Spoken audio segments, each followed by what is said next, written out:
faire un point sur justement qu'est-ce qui se passe dans ce monde de l'énergie, dans ce qui émerge en ce moment, dans les sociétés qui proposent des choses nouvelles, des choses intéressantes.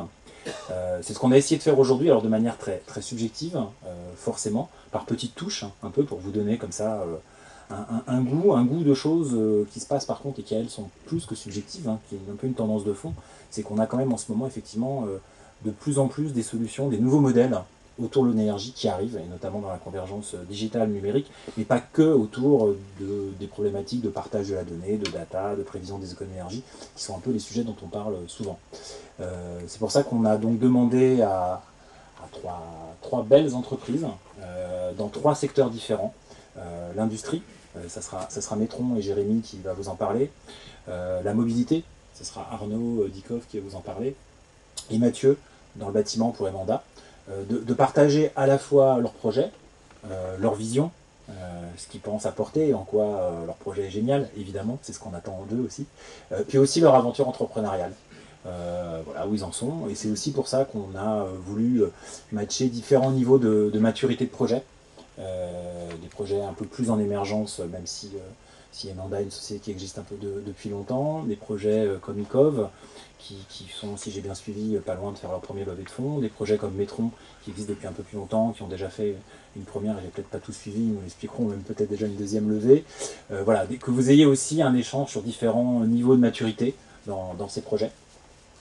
On va le faire de manière très très simple, chacun va intervenir une vingtaine de minutes, vous présenter son projet, où ils en sont, et puis on fera des échanges ensuite, sous forme de table ronde, pour répondre à vos questions, et sur le fond, sur la vision, sur l'entrepreneuriat, sur leur secteur d'activité, voilà. C'est très très libre. J'espère qu'en tout cas, à travers ces trois parcours, parce que c'est ça qui est passionnant, à la fois ce que eux vont vous raconter, et aussi les regards qu'ils vont nous donner sur leur secteur, sur leur métier, sur ce qui bouge, vous donneront aussi envie de farfouiller, de creuser sur ce qui se passe en ce moment dans l'énergie, car c'est pas le secteur le plus médiatique, loin s'en faut, et pourtant il se passe beaucoup de choses très très nouvelles, très puissantes, et pas que de manière théorique, au contraire, de manière très très concrète. Voilà. Et donc je laisse la parole en premier à Jérémy. Bonsoir à tous, Jérémy Randollet, merci pour l'invitation, je suis vraiment content d'avoir l'opportunité de présenter Metron ce soir. Merci Benoît de cette proposition. Je suis moi-même centralien, promotion de Paris, promotion 2008. J'étais pas du tout dans le secteur de l'énergie jusqu'à récemment, jusqu'à tomber sur une annonce sur internet il y a quelques années où j'ai postulé et donc j'ai été recruté en 2014 par Metron. Donc je suis pas un des fondateurs, mais un des membres de la première équipe, on va dire, qui a bien grossi depuis. Et donc je viens témoigner ici du chemin parcouru, de la vision de Metron qui est assez forte, et de notre plan de développement pour les prochaines années. Donc j'ai finalement pas mal de slides, j'ai peur que ce soit trop long pour 20 minutes, donc vous me couperez quand j'aurai atteint la limite. En introduction, donc une slide assez classique sur la vision de Metron, on s'inscrit complètement dans cette double transition qui est désormais bien connue, de transition numérique et énergétique. Et vraiment le cœur du sujet pour Metron, c'est la maîtrise de la donnée. On est persuadé que c'est la donnée qui permettra bien sûr de gagner en intelligence énergétique et de prendre des bonnes décisions d'optimisation pour créer un maximum de valeur pour toutes les parties prenantes. Donc il faut retenir déjà cet axe fort de notre vision qui est ancré sur la donnée. On cible le secteur industriel, en tout cas aujourd'hui très fortement. On est reconnu pour notre intervention auprès des industriels. Et concrètement, ce qu'on fait depuis 3 ans, 4 ans, c'est développer une plateforme technologique qui permette de capter tout type de données générées par les systèmes industriels, et même générées par d'autres systèmes potentiellement, capter toute donnée qui ait un sens par rapport à la compréhension d'un comportement énergétique, et jouer avec cette donnée, la valoriser, afin, in fine, de transformer l'énergie en centre de profit dans une vision du secteur de l'énergie, d'une énergie distribuée avec des moyens de production décentralisés. On est persuadé qu'à terme, l'énergie ne sera plus seulement un centre de coût pour les industriels, mais deviendra une véritable matière première qui peut être valorisée et devenir un centre de profit pour les industriels. Donc ça, c'est vraiment la vision long terme de Metron. Plus concrètement, aujourd'hui, notre plateforme, elle repose sur un certain nombre de piliers qui sont détaillés en bas de slide, avec un peu des buzzwords qui font bien quand on est une start-up, mais qui ont des réalités très concrètes derrière ces termes. L'Internet des objets, c'est tous ces nouveaux capteurs intelligents et communicants qui vont permettre aujourd'hui de récupérer de la donnée à moindre coût. et qui ouvre des nouvelles perspectives. Donc nous mettrons, on ne produit certainement pas de hardware ou de capteurs, mais en tout cas on connaît ces nouvelles technologies et on les utilise sur les sites industriels sur lesquels on intervient. La notion de temps réel qui est importante pour tout ce qui est alarme, réactivité et pilotage, optimisation en temps réel des sites industriels. Le big data, bien sûr on s'inscrit dans cette volonté de capter un maximum de données, vraiment on parle de milliers, de dizaines de milliers de données potentiellement sur des gros sites, et en gros on va faire tourner des modèles de machine learning ou des modèles de data science, dans le sens où on pense qu'on peut faire apparaître des relations non intuitives entre certaines données et la consommation énergétique de ces sites. Donc on va tester finalement ces corrélations, ces impacts, avec une approche très mathématique et statistique, sans forcément mettre un modèle physique ou thermodynamique derrière. L'aspect intelligence artificielle, nous on le prend au sens d'organisation de la donnée, justement. On va capter ces milliers de données qui sont finalement des données informatiques, et on va les organiser pour lier ces données informatiques à leur sens physique, afin qu'ensuite nos algorithmes, dans un modèle de changement d'échelle rapide de l'entreprise, que ces données aient un sens et qu'on puisse faire tourner des algorithmes qui comprennent de quelles données on parle et pourquoi on les remonte. Et enfin, un dernier aspect de contrôle-commande, c'est aussi une grande force de notre plateforme, c'est que non seulement on remonte la donnée pour l'analyser, mais la plateforme est pensée pour être bidirectionnelle depuis le début, depuis les premiers développements, si bien que quand on parle de prise de décision, on est capable ensuite d'aller actionner, d'aller piloter des automates, des équipements, pour entrer dans des stratégies d'effacement de consommation, de délestage, voire demain de pilotage intelligent des utilités en fonction du process ou ce genre de choses. Donc notre ADN est vraiment très techno, il n'y a vraiment que des ingénieurs chez nous, et notre ambition est de développer une plateforme technologique qui soit adaptée au secteur industriel et reconnue pour sa puissance. Très rapidement, l'histoire de Metron depuis sa création, donc une création en 2013 par deux fondateurs qui sont Vincent Ciandra et David Tagliabue. En deux mots, Vincent Ciandra, on va dire le jeune qui venait de finir sa thèse chez Transdev, une thèse en informatique et mathématiques appliquées sur justement la remontée de données et l'analyse en temps réel des données issues des flottes de bus. Donc concrètement, en fait, on applique sa thèse qui a été dans la mobilité au secteur industriel et à l'énergie. Et il a rencontré à l'époque David Tagliabue, qu'on va appeler l'aîné, qui était le vice-président innovation du groupe Emerson, donc un grand groupe américain dans l'industrie, et qui a apporté sa vision très forte de l'évolution du monde de l'énergie, du monde de l'industrie, et qui est donc président de la société, présent au jour le jour dans nos bureaux, qui néanmoins ne fait aucune réunion opérationnelle, et qui a aussi un rôle de coach, on va dire, de mentor, qui structure l'équipe, et qui veille à ce qu'on monte tous en compétences au fur et à mesure. Donc il y a beaucoup quand même dans la rapidité d'exécution et la vitesse de croisière de Metron qui réside dans cette rencontre et dans la complémentarité entre le jeune et l'aîné. En gros, donc une première équipe dont je faisais partie recrutée en 2014, donc une dizaine de personnes grâce à des financements publics des pays et à des investissements des fondateurs. En gros, 2 ans de R&D, une R&D réalisée sur des sites industriels, donc ça c'est très important, ancrer le développement de la plateforme sur des sites pour être confronté à la réalité justement et ne pas penser un produit sur un banc d'essai qui n'aurait aucun contact avec cette réalité très concrète des sites industriels. 2 ans de R&D et un début de commercialisation finalement qui a réellement commencé en 2016 en France et en 2017 à l'international désormais. Une première levée de fonds qui a été réalisée auprès d'un industriel du nord de la France qui s'appelle Airflux, qui est un spécialiste des utilités industrielles, c'est une ETI lilloise, qui a investi en fait, avec laquelle on avait fait un projet commun chez un équipementier automobile et qui, en fait, qui concrètement installe des solutions, des centrales d'air comprimé, des groupes froids, des utilités, et qui a souhaité investir dans Metron pour acheter une couche d'intelligence logicielle au-dessus de son équipement matériel. Et donc, je disais en 2007, une accélération, l'ouverture de plusieurs bureaux à l'international, notamment en Colombie et en Suède. Je parlerai d'Italie plus tard, et en fait des références qui commencent aussi à monter en qualité et en gamme avec des groupes du CAC 40. Très rapidement, un petit schéma de notre solution. Donc on est capable de s'interfacer avec tous les systèmes industriels, et en fait c'est vite dit mais c'est quand même un monde, et donc on est capable d'aller récupérer des données qui sont générées par les automates, qui sont dans les supervisions industrielles, bien sûr les compteurs énergie. On va s'interfacer avec les ERP pour les données de production, avec les systèmes de maintenance. Vraiment, l'idée, c'est de connecter un maximum de choses de les collecter également à l'extérieur. Donc on va penser aux plateformes météo pour justement mesurer l'impact de la météo sur les consommations énergétiques. On va s'interfacer avec les marchés de l'énergie, avec les mécanismes d'effacement. On va récupérer les factures d'énergie sur les sites des utilités et des fournisseurs. Vraiment, nous, notre idée, c'est de prendre un maximum de choses et ensuite de jouer avec ces objets pour voir qu'est-ce qui a un impact et qu'est-ce qui a un sens. Et avec de l'algorithmie, avec de la data science, en mettant, c'est très important, de la connaissance métier également dans ces analyses, on arrive à sortir des analyses vraiment pertinentes et nouvelles en fait pour les clients industriels. Ce sur quoi je n'ai peut-être pas assez insisté, c'est que Metron n'est pas qu'une boîte on va dire, de data science ou de big data, parce qu'en fait on est persuadé qu'il n'y a pas de formule magique, il n'y a pas un algorithme qui permettra d'optimiser automatiquement tous les sites industriels du monde. En revanche, c'est vraiment la complémentarité entre une expertise en maths et en data science et une expertise en efficience énergétique. C'est vraiment ces deux piliers qui nous permettent d'être crédibles auprès de nos clients. Et concrètement, on n'est pas non plus une boîte de pur logiciel. On a des ingénieurs énergie qui font des accompagnements auprès de nos clients industriels. Et en fait, on arrive avec des analyses énergétiques et mathématiques sur la donnée qu'on remonte de leur site. On devient force de proposition. Eux ont bien sûr la connaissance de leur propre process, de leur propre usine.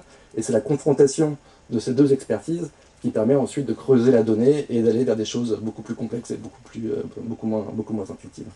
Donc l'aspect accompagnement est très important. Quelques références, bon, je ne vais pas toutes les détailler, ce qui est important, c'est de retenir qu'en fait on n'est pas lié à un secteur en particulier, et qu'en fait notre plateforme, notre solution se veut un maximum agnostique. Donc en fait finalement on récupère de la donnée, on parle à des industriels, et donc on a des références dans le secteur agroalimentaire, dans l'automobile, on a des papetiers, des verriers, le secteur plastique également, et petit à petit on gagne de nouvelles références, et on peut couvrir un certain nombre de secteurs, et en fait on ne sait pas encore dans quel secteur on sera forcément, où le marché sera le plus juteux. Peut-être qu'aujourd'hui on a des références dans les secteurs qui ne sont pas les plus électro-intensifs, donc c'est peut-être des sites industriels qui sont moins matures en termes d'efficience énergétique, et petit à petit avec notre approche on tente de convaincre des ArcelorMittal, des Air Liquide, on y arrive petit à petit. Ce qui est important également, c'est de noter des partenaires, des partenariats, mais peut-être que j'en parlerai un peu plus en détail à une slide suivante. C'est notre ambition internationale. Il me le disait déjà quand je passais mon entretien en 2014, Jérémy, Metron est une société internationale. On a choisi finalement de créer cette société en France, à Paris, suite à une étude de marché. C'est ici qu'il y a les meilleurs ingénieurs. Il y a de très nombreux dispositifs d'aide à la création d'entreprises et à l'innovation. Mais finalement, Metron est immatériel, on pourrait être n'importe où. Et cela étant dit, on n'a aucune certitude que la France est le meilleur marché ni pour l'industrie, ni pour l'énergie. Ce n'est pas le pays le plus industriel, et l'énergie est très, très bon marché, et le réseau électrique est très stable. Donc on ira très rapidement, on ne va pas attendre d'être leader entre guillemets sur le marché français avant d'aller à l'international, et on va tester très rapidement s'il n'y a pas des marchés plus juteux ailleurs. Et si vous voulez, le modèle de la société, en tout cas de développement, si on parle un petit peu stratégie de financement de l'entreprise, aujourd'hui la R&D peut être financée donc, grâce à ces programmes de soutien à l'innovation que j'évoquais.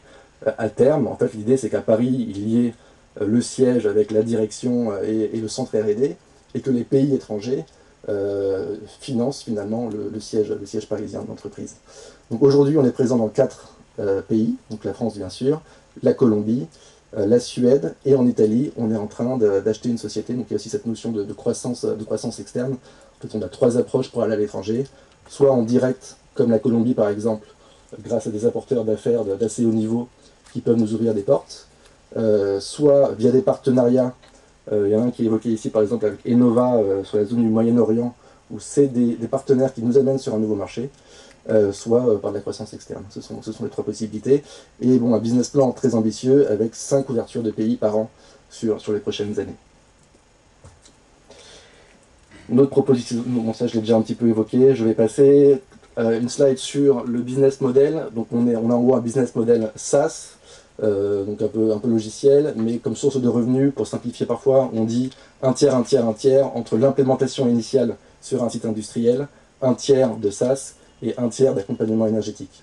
Donc ça c'est en première année quand on est présent sur un site industriel. En deuxième année, bien sûr, l'implémentation n'est pas récurrente. Et en fait, parce que je n'ai pas assez bien détaillé, c'est notre modèle de partenariat. Vous avez vu des noms comme Veolia, comme Enova, comme Enel, et de plus en plus, finalement, Metron n'a pas vocation non plus à mettre des ingénieurs énergie dans tous les sites industriels du monde, et on a de plus en plus un modèle où d'autres sociétés de services énergétiques utilisent notre plateforme chez leurs clients industriels, parce qu'ils se sont bien rendus compte, ils nous voyaient un peu comme des concurrents initialement, mais ils se sont bien rendus compte qu'on n'avait pas le même ADN, et ils ont bien vu l'effort qui a été fourni en termes d'investissement, ne serait-ce que monétaire, mais également d'expertise qu'il fallait réunir pour construire une plateforme capable de consolider autant de données et de faire tourner de l'algorithmie assez complexe.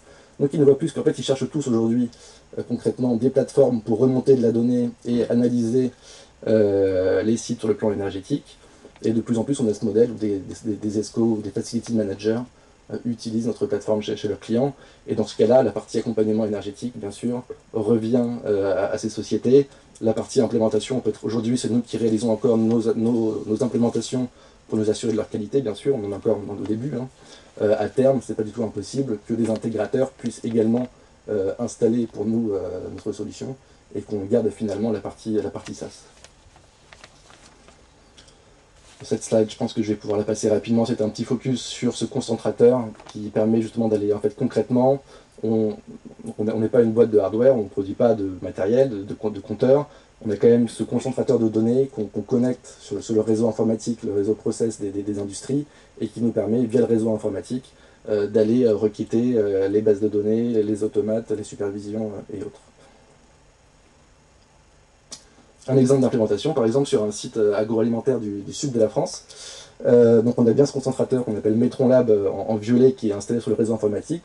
Via le réseau informatique, on a été capable de récupérer les données de la supervision, c'est-à-dire tout ce qui est données process et données de production, et également les données des compteurs électriques qui étaient pour le coup connectés au réseau informatique. Il y avait par ailleurs des compteurs gaz et des compteurs eau qui n'étaient pas connectés, et donc là, nos ingénieurs ont eu recours à d'autres technologies, type LoRa ou type WaveNIS, où donc là on est passé par des sous-traitants qui ont proposé leur tête de lecture et leur architecture de remontée de données, mais ce qui a permis aux clients qui auparavant faisaient le tour du site, et c'est un site qui est assez étendu, il fait presque 1 km de long, de ne plus avoir à aller remonter les données de ces compteurs à la main, mais alors finalement à les rendre communicants.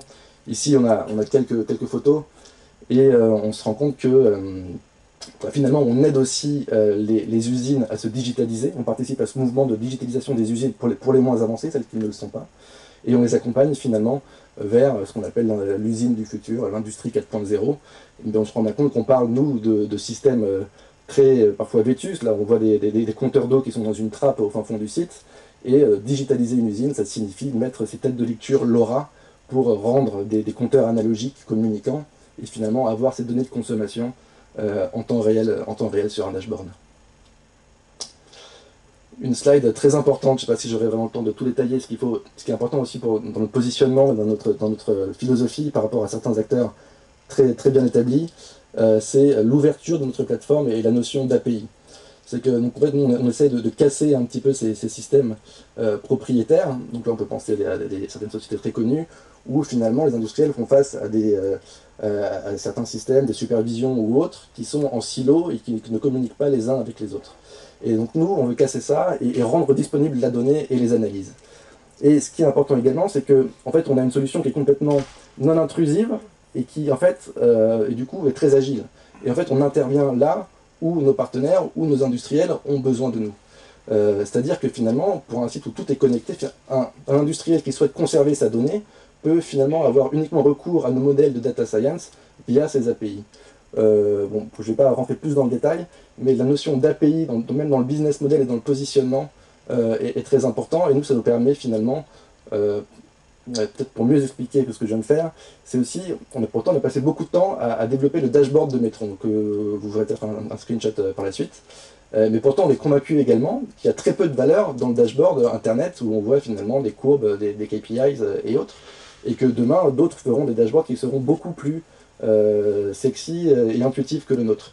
Et que finalement, la valeur de notre plateforme réside plutôt dans l'intelligence. Donc il faut aussi que notre plateforme, demain, permette à d'autres sociétés qui ont leur propre dashboard, leur propre système de monitoring, leur propre modèle, d'aller juste récupérer finalement l'information ou les modèles ou l'intelligence dont ils ont besoin dans notre plateforme sans qu'on les contraigne à utiliser une interface dont ils ne souhaiteraient pas.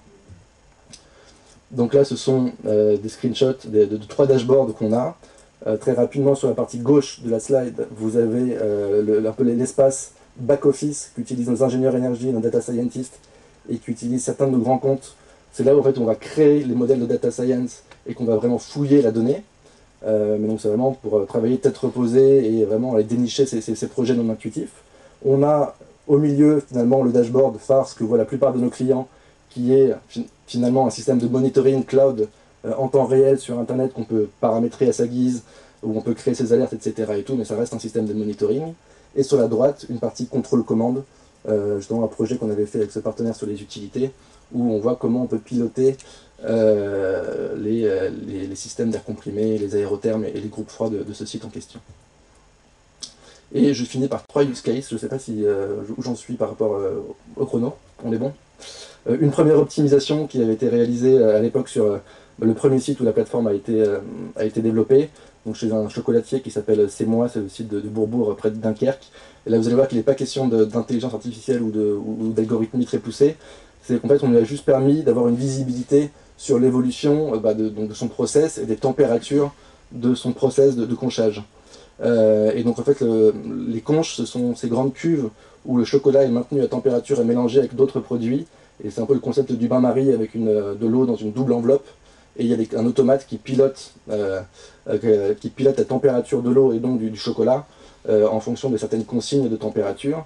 Et donc ça avait été programmé par un automaticien il y a plusieurs années, mais personne n'avait vraiment vu. On pouvait avoir la valeur en temps réel, mais on ne voyait pas l'évolution dans le temps. Et personne ne s'était rendu compte donc que la température de l'eau dans la double enveloppe, en fait, l'eau était systématiquement chauffée puis refroidie, puis chauffée puis refroidie, puis chauffée puis refroidie, via des très grosses résistances, puis des appels de froid du groupe froid. Et ça, en fait, personne ne l'avait. En fait, moi, c'est un peu une nouveauté quelque chose que j'ai découvert quand j'ai rejoint Metron aussi. On a parfois cette image de sites industriels qui sont très bien optimisés, alors qu'en fait, les contraintes des industriels, ce sont avant tout la qualité et la production, et que l'optimisation énergétique n'est pas toujours une priorité. Et que là, donc, typiquement, on avait un comportement complètement aberrant où ils passaient leur temps à chauffer et refroidir, alors que bien sûr, il suffisait de chauffer une bonne fois en respectant bien sûr les contraintes de température et de qualité, et de laisser l'inertie thermique pour que l'eau et le chocolat refroidissent petit à petit. Et l'économie sur le fonctionnement des résistances et les appels de froid du groupe froid, sans aucun investissement, donc uniquement en reparamétrant l'automate qui pilote ce système de conchage, ça représentait une économie de 90 000 € sans aucun investissement. Donc là, bien sûr, déjà, la plateforme était largement rentabilisée sur ce site. Un autre use case, donc ça c'est un peu de la R&D également, donc ce qu'on fait avec Airflux, notre partenaire sur l'air comprimé, c'est que, donc en gros, c'est des spécialistes des utilités, ça fait 50 ans qu'ils installent des centrales d'air comprimé et qu'ils ont des séquenceurs pour bien décider du fonctionnement de chacun des compresseurs et optimiser leur consommation énergétique. Et en fait, avec nous, on cherche à aller plus loin et à utiliser les données process dans le pilotage des utilités des sites industriels. C'est-à-dire qu'avec nous, en fait, c'est la première fois qu'ils vont avoir la visibilité sur le fonctionnement des lignes de production, sur les ordres de fabrication, et donc du coup sur les besoins théoriques des débits ou des pressions dans le système d'air comprimé, et donc du fonctionnement de leur centrale.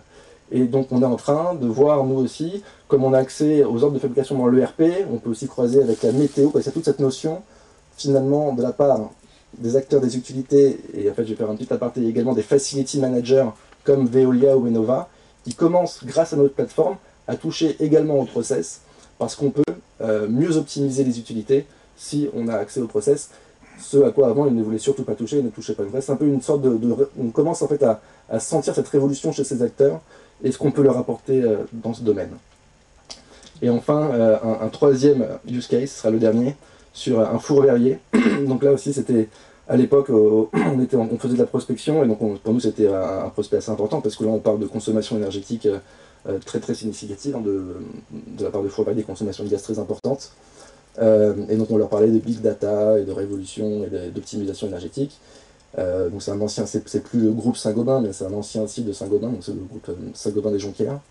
en région parisienne, et il nous dit bon, bah, on ne vous croit pas trop sur parole, on va vous envoyer, on a tout un historique de données, voici 3-4 ans de données issues de la supervision du Siemens PCS7 de notre four, faites du big data et montrez-nous ce que vous savez faire. Et ça c'était à l'époque. Bon, en fait, là je vais vous montrer des résultats qui sont plus récents.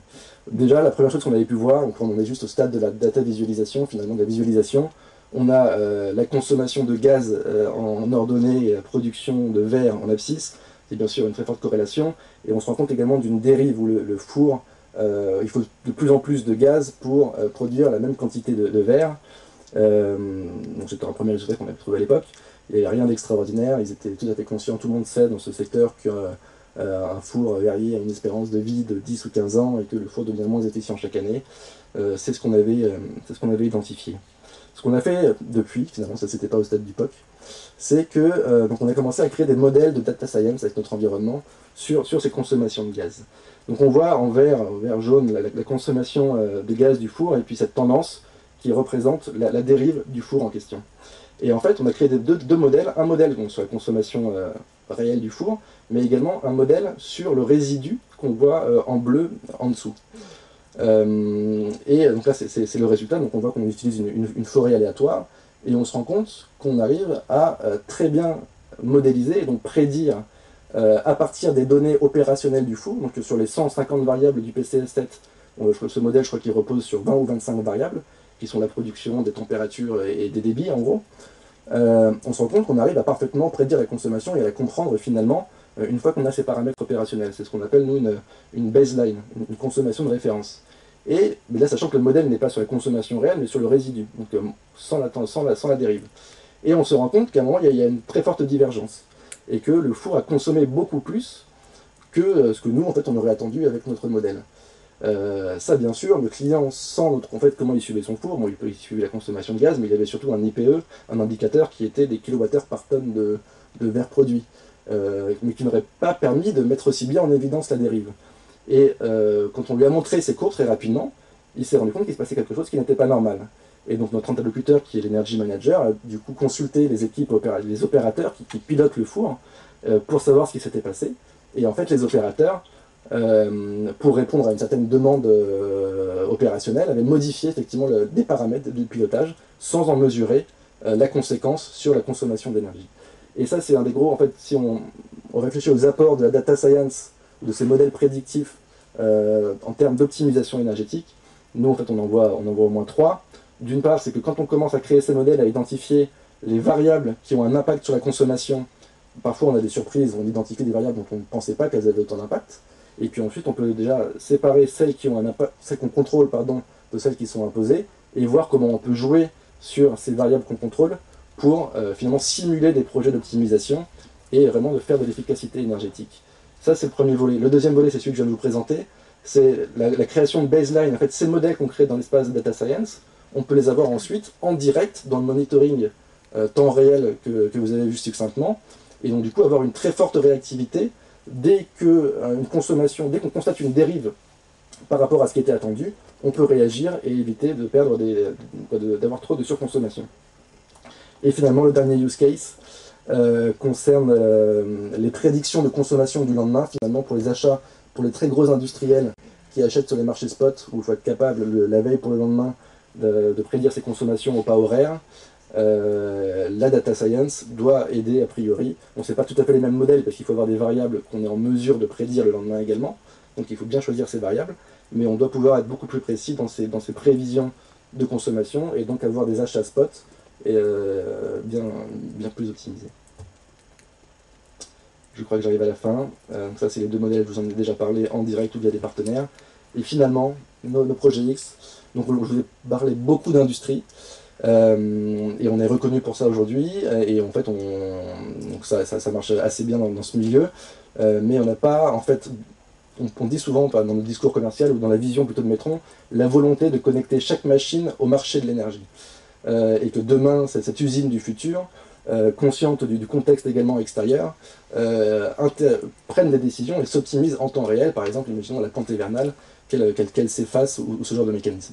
Et en fait, on se rend compte que notre plateforme, et on s'en rend compte parce qu'il y a aussi beaucoup de sociétés qui viennent nous voir, qui sont confrontées aux problématiques que je vais décrire, et qui recherchent, qui sont bien meilleurs que nous en fait en algorithmie, mais qui cherchent une plateforme pour consolider ces données et pour faire tourner ces algorithmes, en fait on commence à faire des offres technico-commerciales ou des projets R&D sur d'autres secteurs qui vont concerner par exemple les prédictions de production de parcs d'énergie renouvelable, le secteur de la mobilité, le secteur du stockage, le demand response, je l'ai évoqué, donc l'effacement.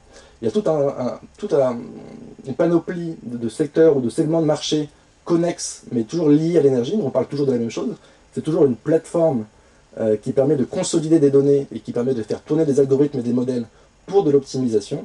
Et on développe ces partenariats où d'autres sociétés apportent leur expertise beaucoup plus pointue que la nôtre sur ces domaines. Et Metron, dans ce milieu, a vocation vraiment à s'inscrire comme la plateforme qui permettra demain d'opérer des microgrids industriels. Donc c'est qu'on a bien le site industriel avec ses éoliennes, ses parcs photovoltaïques, ses batteries, le grid et les marchés. Et il faudra qu'une plateforme soit capable d'appréhender toutes ces données, de comprendre le contexte et de prendre des décisions et d'aller déclencher des actions pour optimiser le tout. Et donc c'est ce qu'on développe aujourd'hui depuis 4 ans. Voilà.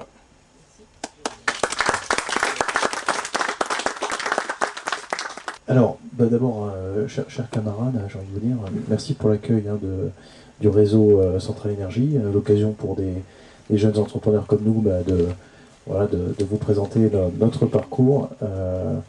Alors, moi je suis centralien de Nantes, en l'occurrence, et je suis fondateur d'Emenda, notamment, qui est un bureau d'études spécialisé dans le bâtiment.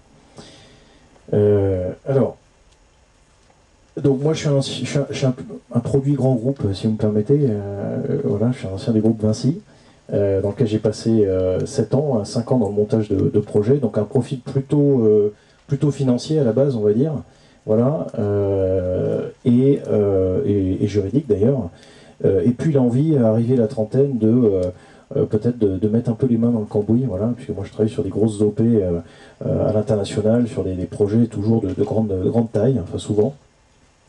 Et donc j'ai monté Emenda qui veut dire améliorer en latin à l'impératif, voilà, qui à l'origine avait vocation à se positionner comme ensemblier de la rénovation énergétique pour le compte des particuliers. Voilà. J'ai monté, alors j'étais pris d'une espèce de boulimie, hein, je vous cache pas, entrepreneuriale. J'ai monté un certain nombre de structures depuis. Donc j'ai été, parce que j'ai arrêté directeur associé de Bawen avec un grand groupe de l'Ouest, qui est une société spécialisée dans les travaux de rénovation énergétique. Et puis en 2017, j'ai monté une société qui s'appelle Club Deal, dont je vous toucherai un petit mot, mais rapidement, hein, puisque le thème, comme vous avez vu dans l'ordre du jour de la soirée, me concernant, devait tourner autour du canal numérique principalement. Alors mon expérience personnelle, pour ce qui me concerne, je vous ai représenté comment dire, des petits Legos, là, vous voyez. Bon, moi, quand je recevais des Legos, quand j'étais petit, je dépassais jamais du cadre, hein. Je faisais exactement ce qu'il y avait sur les plans. Et puis, arrivé 25-30 ans, j'ai eu envie de sortir du cadre. Et tout a commencé avec la musique, puisque moi je suis musicien, hein, et je faisais que des reprises, voilà. Jusqu'au jour où je me suis dit, bah, tiens, ce serait marrant de faire mes trucs, voilà. Et ça m'a pris, ça a été super, on a sorti des CD, on a joué dans des salles, et j'ai coutume de dire que c'est ma première expérience dans l'entrepreneuriat. Alors Emenda, c'est pas une start-up, pour l'instant, hein. J'ai fini par comprendre ce qu'était une start-up, et Emenda, ça n'en est pas une. C'est une société d'ingénierie traditionnelle, mais qui a envie de devenir une start-up. Voilà. Donc nous, ce qu'on fait, c'est des études. Voilà, on vend de la matière grise à nos clients, hein, la thermique du bâtiment, qui est un métier que j'ai découvert, que je ne connaissais pas du tout. Hein. Quand j'ai monté ma boîte, je ne vous cache pas que j'y connaissais rien à ce que je vendais. C'était assez amusant. Par contre, je me suis donné les moyens de comprendre, d'apprendre, et puis l'important après, c'est de structurer. Hein.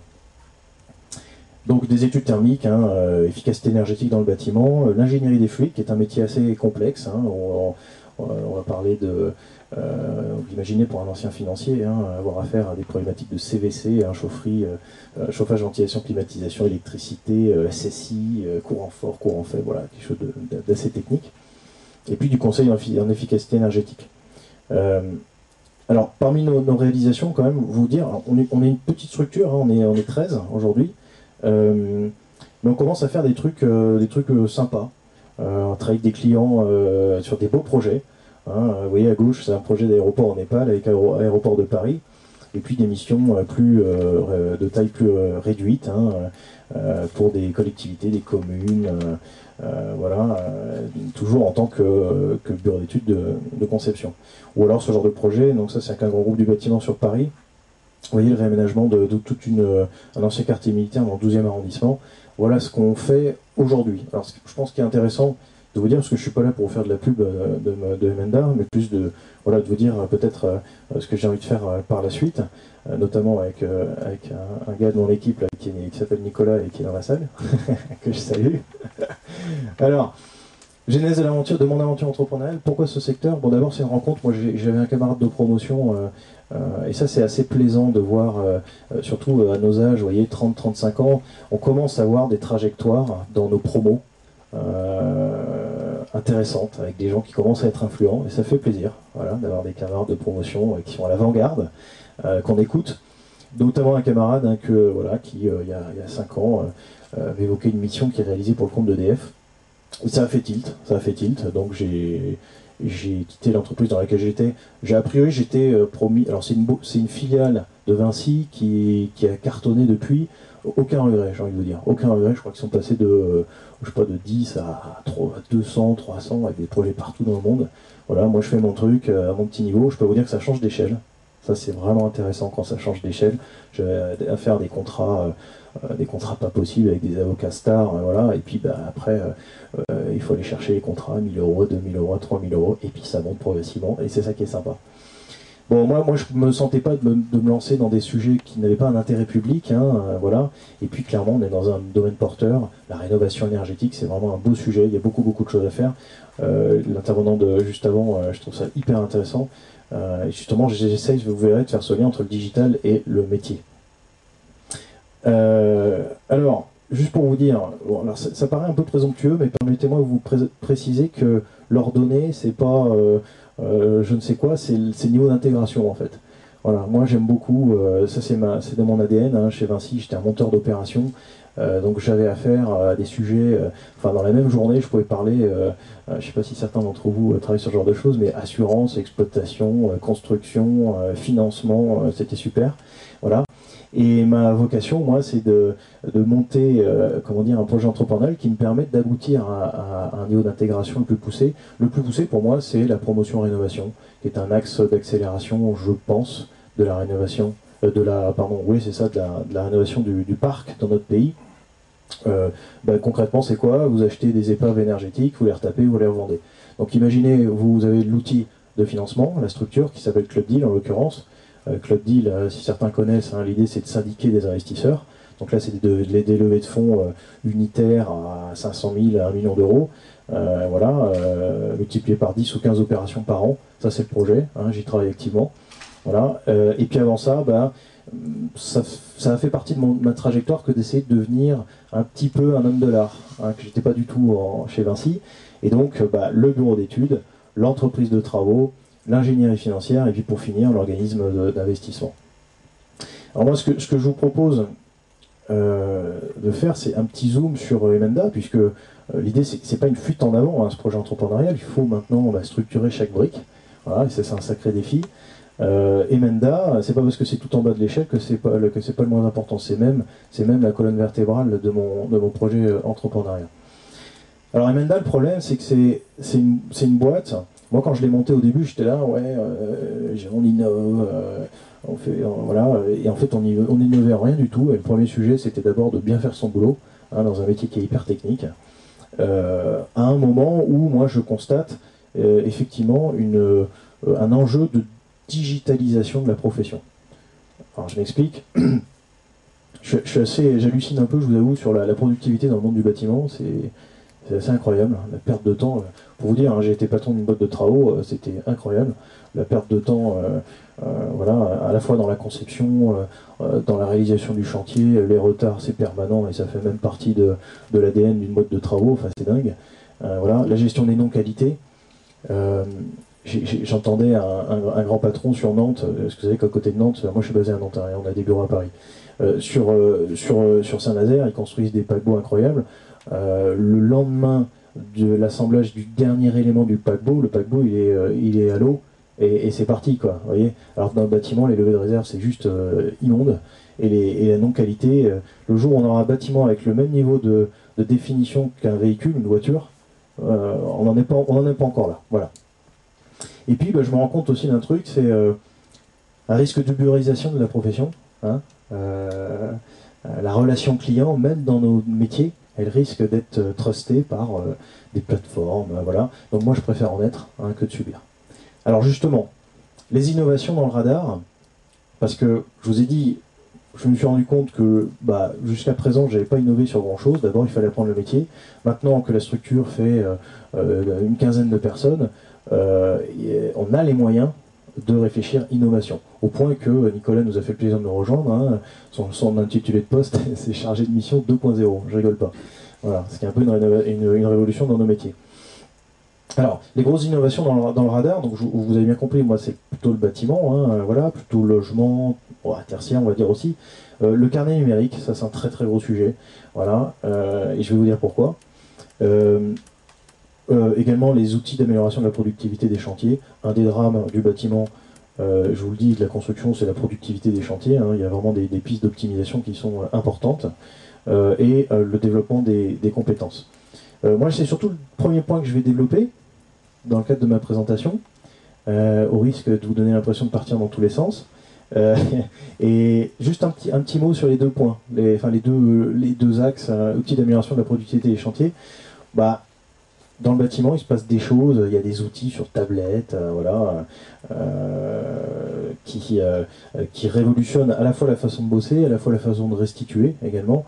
Je ne sais pas si vous avez entendu parler d'applications comme Archipad, où en fait vous allez, avec une tablette, vous allez pouvoir faire une photographie d'une non-conformité, la représenter sur un plan à partir de la tablette, et puis on a édité un rapport de levée de réserve.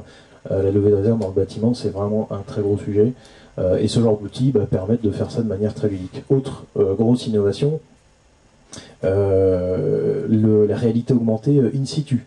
Hein, je ne sais pas si vous en avez entendu parler. J'injecte le bâtiment en maquette numérique dans une tablette, et puis au fur et à mesure que le bâtiment s'élève, avec ma tablette, je regarde comme ça, je superpose en fait l'image dans la tablette avec l'environnement, et là je vois qu'un tuyau qui devait passer là, finalement il passe pas là, donc voilà, et je suis en mesure de demander aux entreprises de corriger. Voilà, donc ça c'est vraiment... Et on peut même aller, je vois bien jusqu'où ça peut aller, c'est carrément, à mon avis, on n'est pas si loin d'en arriver là, sincèrement.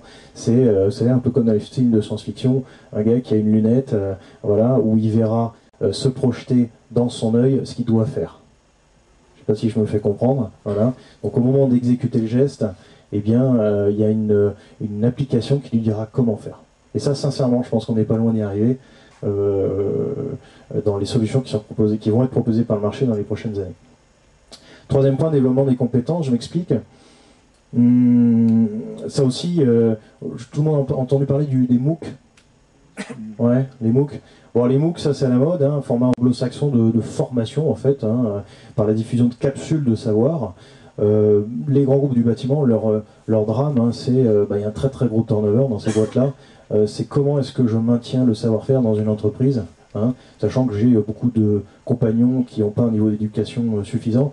C'est l'apprentissage par le geste, et quel meilleur geste que quelqu'un qui se filme en train de faire son métier, voilà, et tout ça je l'injecte dans une capsule de formation en format vidéo. Ça aussi c'est un axe de développement important dans nos métiers. Nous qui vendons de la matière grise, on vend du savoir-faire, voilà, et pourquoi pas proposer ce genre de savoir, hein, encapsulé, voilà, en utilisant les supports numériques les plus up-to-date. Voilà. Alors j'ai envie de vous dire, les points 2, les points 3, c'est carrément un projet entrepreneurial à part entière. Voilà, donc je vais un peu me calmer, hein, même si ça me gratte. J'ai envie d'y aller, mais il faut prioriser. Ça, c'est quelque chose que j'ai fini par apprendre ces dernières années, au risque de se casser un peu les dents. Donc le carnet numérique. Alors, le carnet numérique du bâtiment, bon, le drame, la deuxième fois que j'utilise ce terme, le drame de la rénovation, c'est quoi? C'est que souvent, nous n'avons pas nous professionnels, la mémoire du bâtiment. Hein. Voilà, réno d'un bâtiment, je pense, 100 logements qui datent des années 60. Il y a quoi dans les fondations? J'en sais rien. Qu'est-ce qu'il y a dans les murs? C'est du pifomètre total, vous voyez. Et pourtant, c'est des infos dont on a absolument besoin pour, je sais pas, moi, si je veux faire une surélévation, voilà, est-ce que les fondations suffisent? Est-ce qu'il faut que je les renforce? Voilà. Ou plus basiquement, est-ce qu'il y a de l'amiante? Est-ce que ceci? Est-ce que cela? Donc, au moment de faire le diagnostic du bâtiment, et c'est pour ça d'ailleurs, vous voyez qu'on préfère construire en neuf que de rénover, en particulier dans le tertiaire, parce que c'est trop compliqué, on n'a pas l'info, les risques sont énormes, voilà. Et donc, alors l'État, c'est la seule fois que je parlerai de l'État de la soirée, parce que je considère que voilà, ce qui est important, c'est de proposer des solutions de marché. Hein. Éventuellement, l'État facilitera par des réglementations l'émergence d'un marché, encore que c'est à nous de trouver les idées, hein, mais l'État rend obligatoire l'émission d'un carnet numérique pour toute construction neuve à partir du 1er janvier 2017. Ça veut dire quoi? Ça veut dire que vous faites construire une maison, le promoteur qui vous construit la maison, il vous remet, si tout le monde a compris, hein, je fais un parallèle facile, c'est la carte vitale. Vous voyez, c'est un support digitalisé a priori, dans lequel on a concentré l'ensemble des informations utiles pour caractériser le bâtiment. C'est quoi? C'est la maquette numérique, c'est la composition des murs, c'est voilà, la performance des systèmes, c'est un mode d'emploi en fait, si vous voulez. Voilà.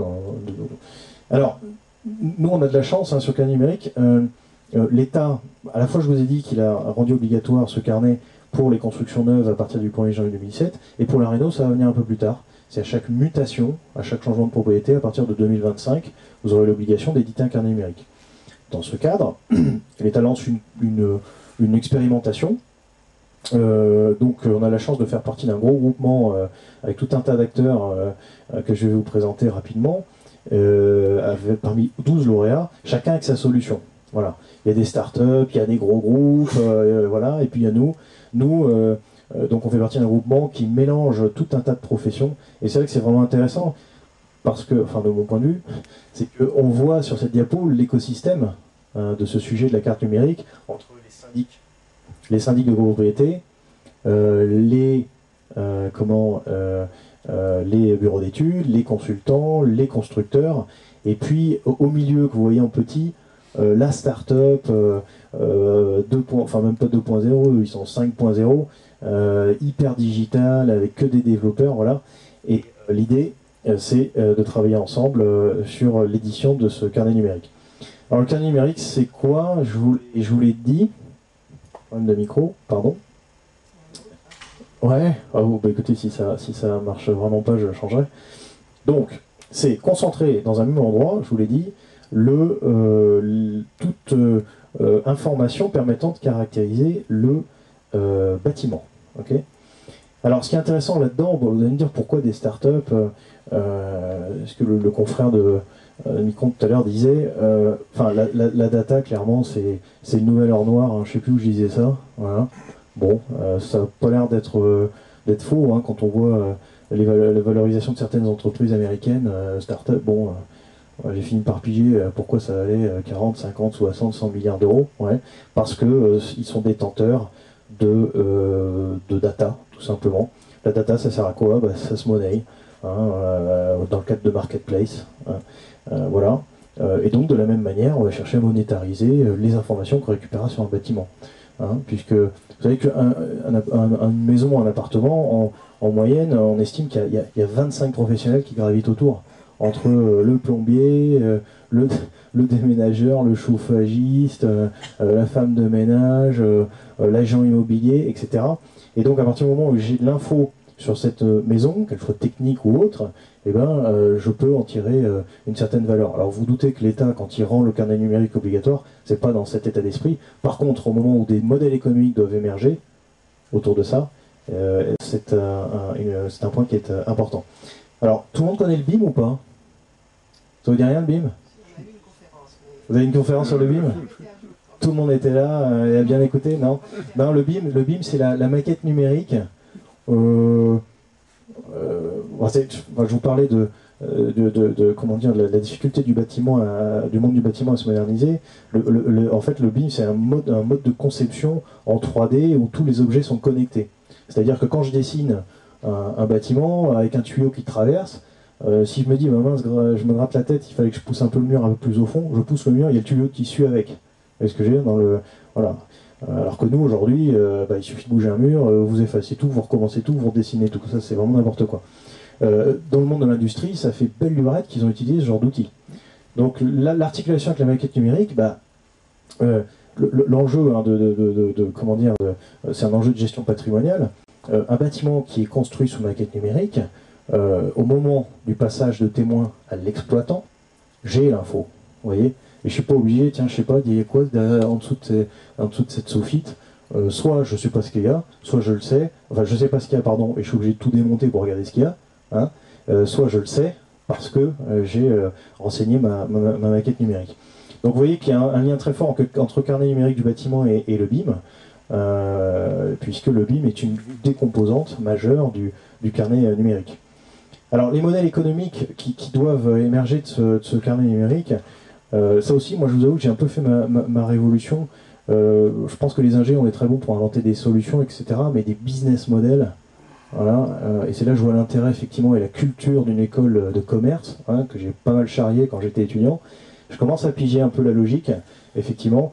C'est pas parce que j'ai une super solution que j'arriverai à convaincre, hein, et donc il faut trouver les arguments à la fois en termes de modèle économique et à la fois en termes comment dire, de communication, de marketing, qui sont des notions que j'ai appris à manier, hein, c'est assez intéressant. Et donc les modèles économiques, il peut y en avoir tout un tas avec de la mode du freemium, hein, vous connaissez, c'est-à-dire que j'apporte un premier niveau de service gratuit, et puis derrière, les services complémentaires sont payants. Le modèle économique de notre groupement, qui s'appelle Wikihabitat, je ne vous l'ai pas dit, hein, c'est un service freemium en fait, c'est-à-dire que je vais, et là c'est là que c'est amusant que ça se recoupe avec les présentations précédentes, je vais d'abord apporter un premier niveau de service gratuit avec du big data. Big data, ça veut dire quoi? Effectivement, c'est je récupère les données de l'INSEE, les données du cadastre, les données de tout un tas de statisticiens, et puis à partir de la seule information de l'adresse du bien, du logement, du bâtiment, je sors 800 infos. Voilà. Alors les infos, pour nous, ingé, on va dire que c'est du bullshit, si vous me permettez l'expression. Par contre, c'est un premier niveau d'information gratuite qui, pour certains, en particulier les particuliers, suffit déjà à susciter l'intérêt, l'attention, etc. Voilà. Donc à partir du big data, j'émets un certain nombre de premières informations, la volumétrie d'un bâtiment, la hauteur sous plafond, la hauteur sous faîtage, le nombre d'étages, voilà, et à partir de Google Maps, j'arrive à recomposer la maison en 3D avec les fenêtres et tout ça, ou le bâtiment. Voilà, on arrive à faire des choses incroyables, hein, je découvre tout ça, voilà. Et puis par contre, quand je veux aller un petit peu plus loin dans la caractérisation du bâtiment, et ben là, à ce moment-là, c'est là que il y a possibilité d'associer le monde du digital avec des métiers traditionnels comme les nôtres, s'agissant de faire des diagnostics techniques, des audits techniques. Et en fait, ce que nous devenons à ce moment-là, c'est des collecteurs de data. Vous voyez, c'est comme ça qu'il faut voir le truc, je pense. Alors, ça c'est un modèle économique, ou alors il y en a d'autres. Hein, vous voyez, par exemple, je voyais ce matin, là, Nicolas m'a envoyé un lien, c'est dingue. Il y a une boîte qui vous propose un carnet numérique gratuit. Et en fait, quand vous creusez un peu le sujet, vous vous rendez compte que ces gars-là, ils vont chez vous, et ce sont des chasseurs de data. Et ils les revendent à qui derrière? Des entreprises du bâtiment, à des agences immobilières, etc. Donc ça, je trouve ça assez marrant. Voilà, alors forcément le particulier il dit tiens c'est gratuit, puis j'ai un premier niveau de conseil, mais derrière évidemment tout ça, ça se monétarise. Alors la place des métiers traditionnels, pour moi c'est vraiment le sujet, hein, pour Emenda aujourd'hui, comment une structure traditionnelle finalement peut devenir une structure innovante. Et ben c'est en essayant de valoriser au maximum la démarche de sociétés comme EP, hein, que je vous ai pas cité, qui est la boîte de Big Data, là. EP qui est une grosse start-up nantaise, hein, ils sont 40, ils cartonnent pas mal, ils ont leurs entrées auprès des ministres et tout ça. Voilà, donc moi je préfère en être, hein, et imaginer avec eux comment concilier les métiers traditionnels comme le nôtre et le leur, qui pour le coup est très abstrait, souvent qui se contente d'un premier niveau d'info. Donc nous on aime bien un peu le détail, mais on se rend bien compte que c'est pas forcément ce que les clients attendent. Voilà, donc l'idée, pour vous dire, on parlait de levée de fonds tout à l'heure, avec Nicolas, nous on travaille activement à essayer de développer une solution complètement digitalisée de caractérisation du bâti, voilà, de carnet numérique si vous voulez, avec une levée de fonds, on l'espère, là, à mon avis, il faudra viser 500 000 euros. Et parti comme on est, je pense qu'on va y arriver. Donc ça, c'est un projet 2017. Voilà. Donc, bah, écoutez, j'ai fini. Merci à tous pour votre attention. Je suis pas sûr de pouvoir rester pour les questions, parce que j'ai vu à 21h15. Voilà. Ah bah c'est très gentil. Désolé pour le troisième.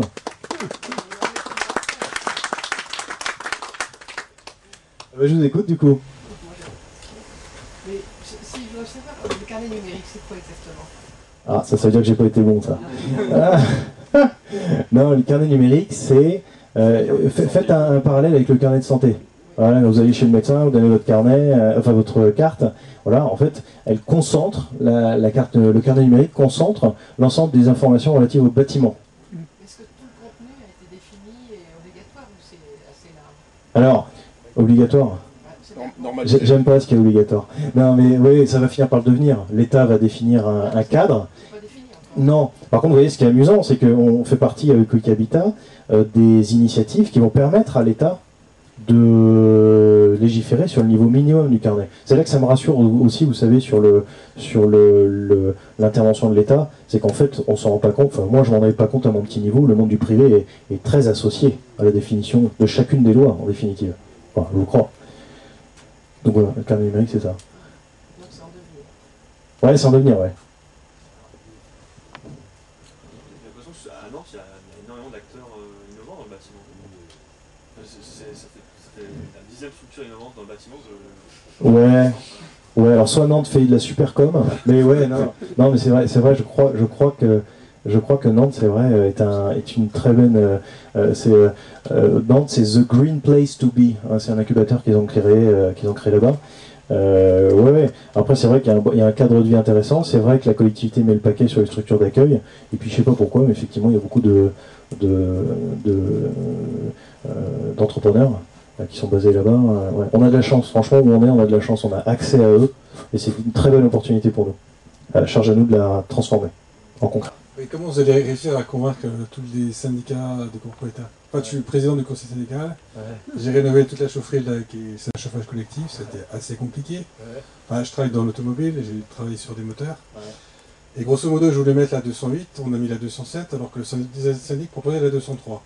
D'accord. Voilà. Alors, là, on a baissé quand même de 30%, 40% les charges. Hein. Ouais. Alors, aussi, le nom de votre syndic, c'est quoi? C'est une grosse boîte, une grosse structure, c'est quoi? Non, c'était une petite structure. C'est un petit local, votre syndic? Voilà, ouais. Il faisait 100 copropriétés. Ouais, d'accord. Alors, croyez-moi ou pas, il y a beaucoup de copropriétaires parmi vous, j'imagine. Voilà. Croyez-moi ou pas, mais le métier de syndic va faire également sa révolution. Ouais, c'est clair. C'est-à-dire qu'eux-mêmes vont digitaliser leur façon de bosser.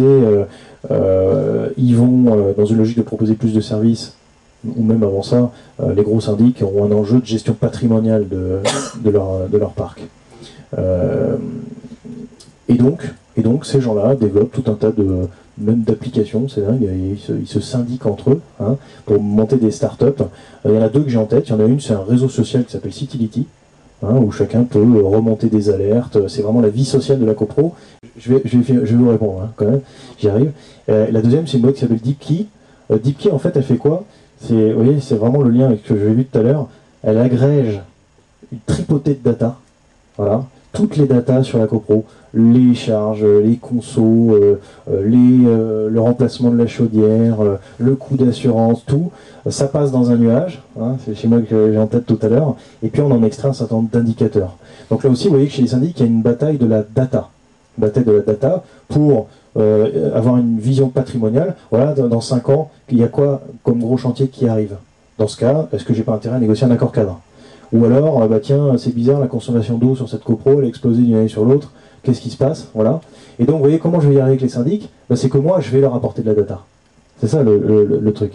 Je leur apporte de la data, je leur permets de structurer une approche de gestion, de vraie gestion patrimoniale, grâce à mon carnet numérique et à mon approche métier. Voilà, c'est ça l'objectif. Oui, on n'a quand même pas beaucoup parlé d'efficacité énergétique. Parce que l'objectif de tout ça, finalement, c'est bien d'améliorer enfin de diminuer les consommations dans un bâtiment. Enfin, en partie. Ouais, c'est ça, c'est ça. Mais alors, c'est un peu une déformation, moi je suis désolé, parce que je me suis rendu compte, vous avez raison de le dire, je me suis rendu compte que, moi, vous savez, c'est ma motivation première en définitive. C'est ça mon projet entrepreneurial. Et chacune de ces sociétés a pour objectif les économies d'énergie, effectivement. Mais c'est quelque chose que je me suis rendu compte qu'à chaque fois que je le présentais comme le premier sujet, ça tendait mes interlocuteurs. Et donc je suis un peu déformé, c'est vrai que j'en parle pas, mais ça reste évidemment l'objectif. L'objectif du carnet numérique, c'est ça, c'est apprendre à mieux connaître son bâtiment, voilà, à la fois pour en tirer un peu plus de confort, et aussi, et surtout, pour effectivement réduire les consommations énergétiques. Vous avez raison, il faut le rappeler.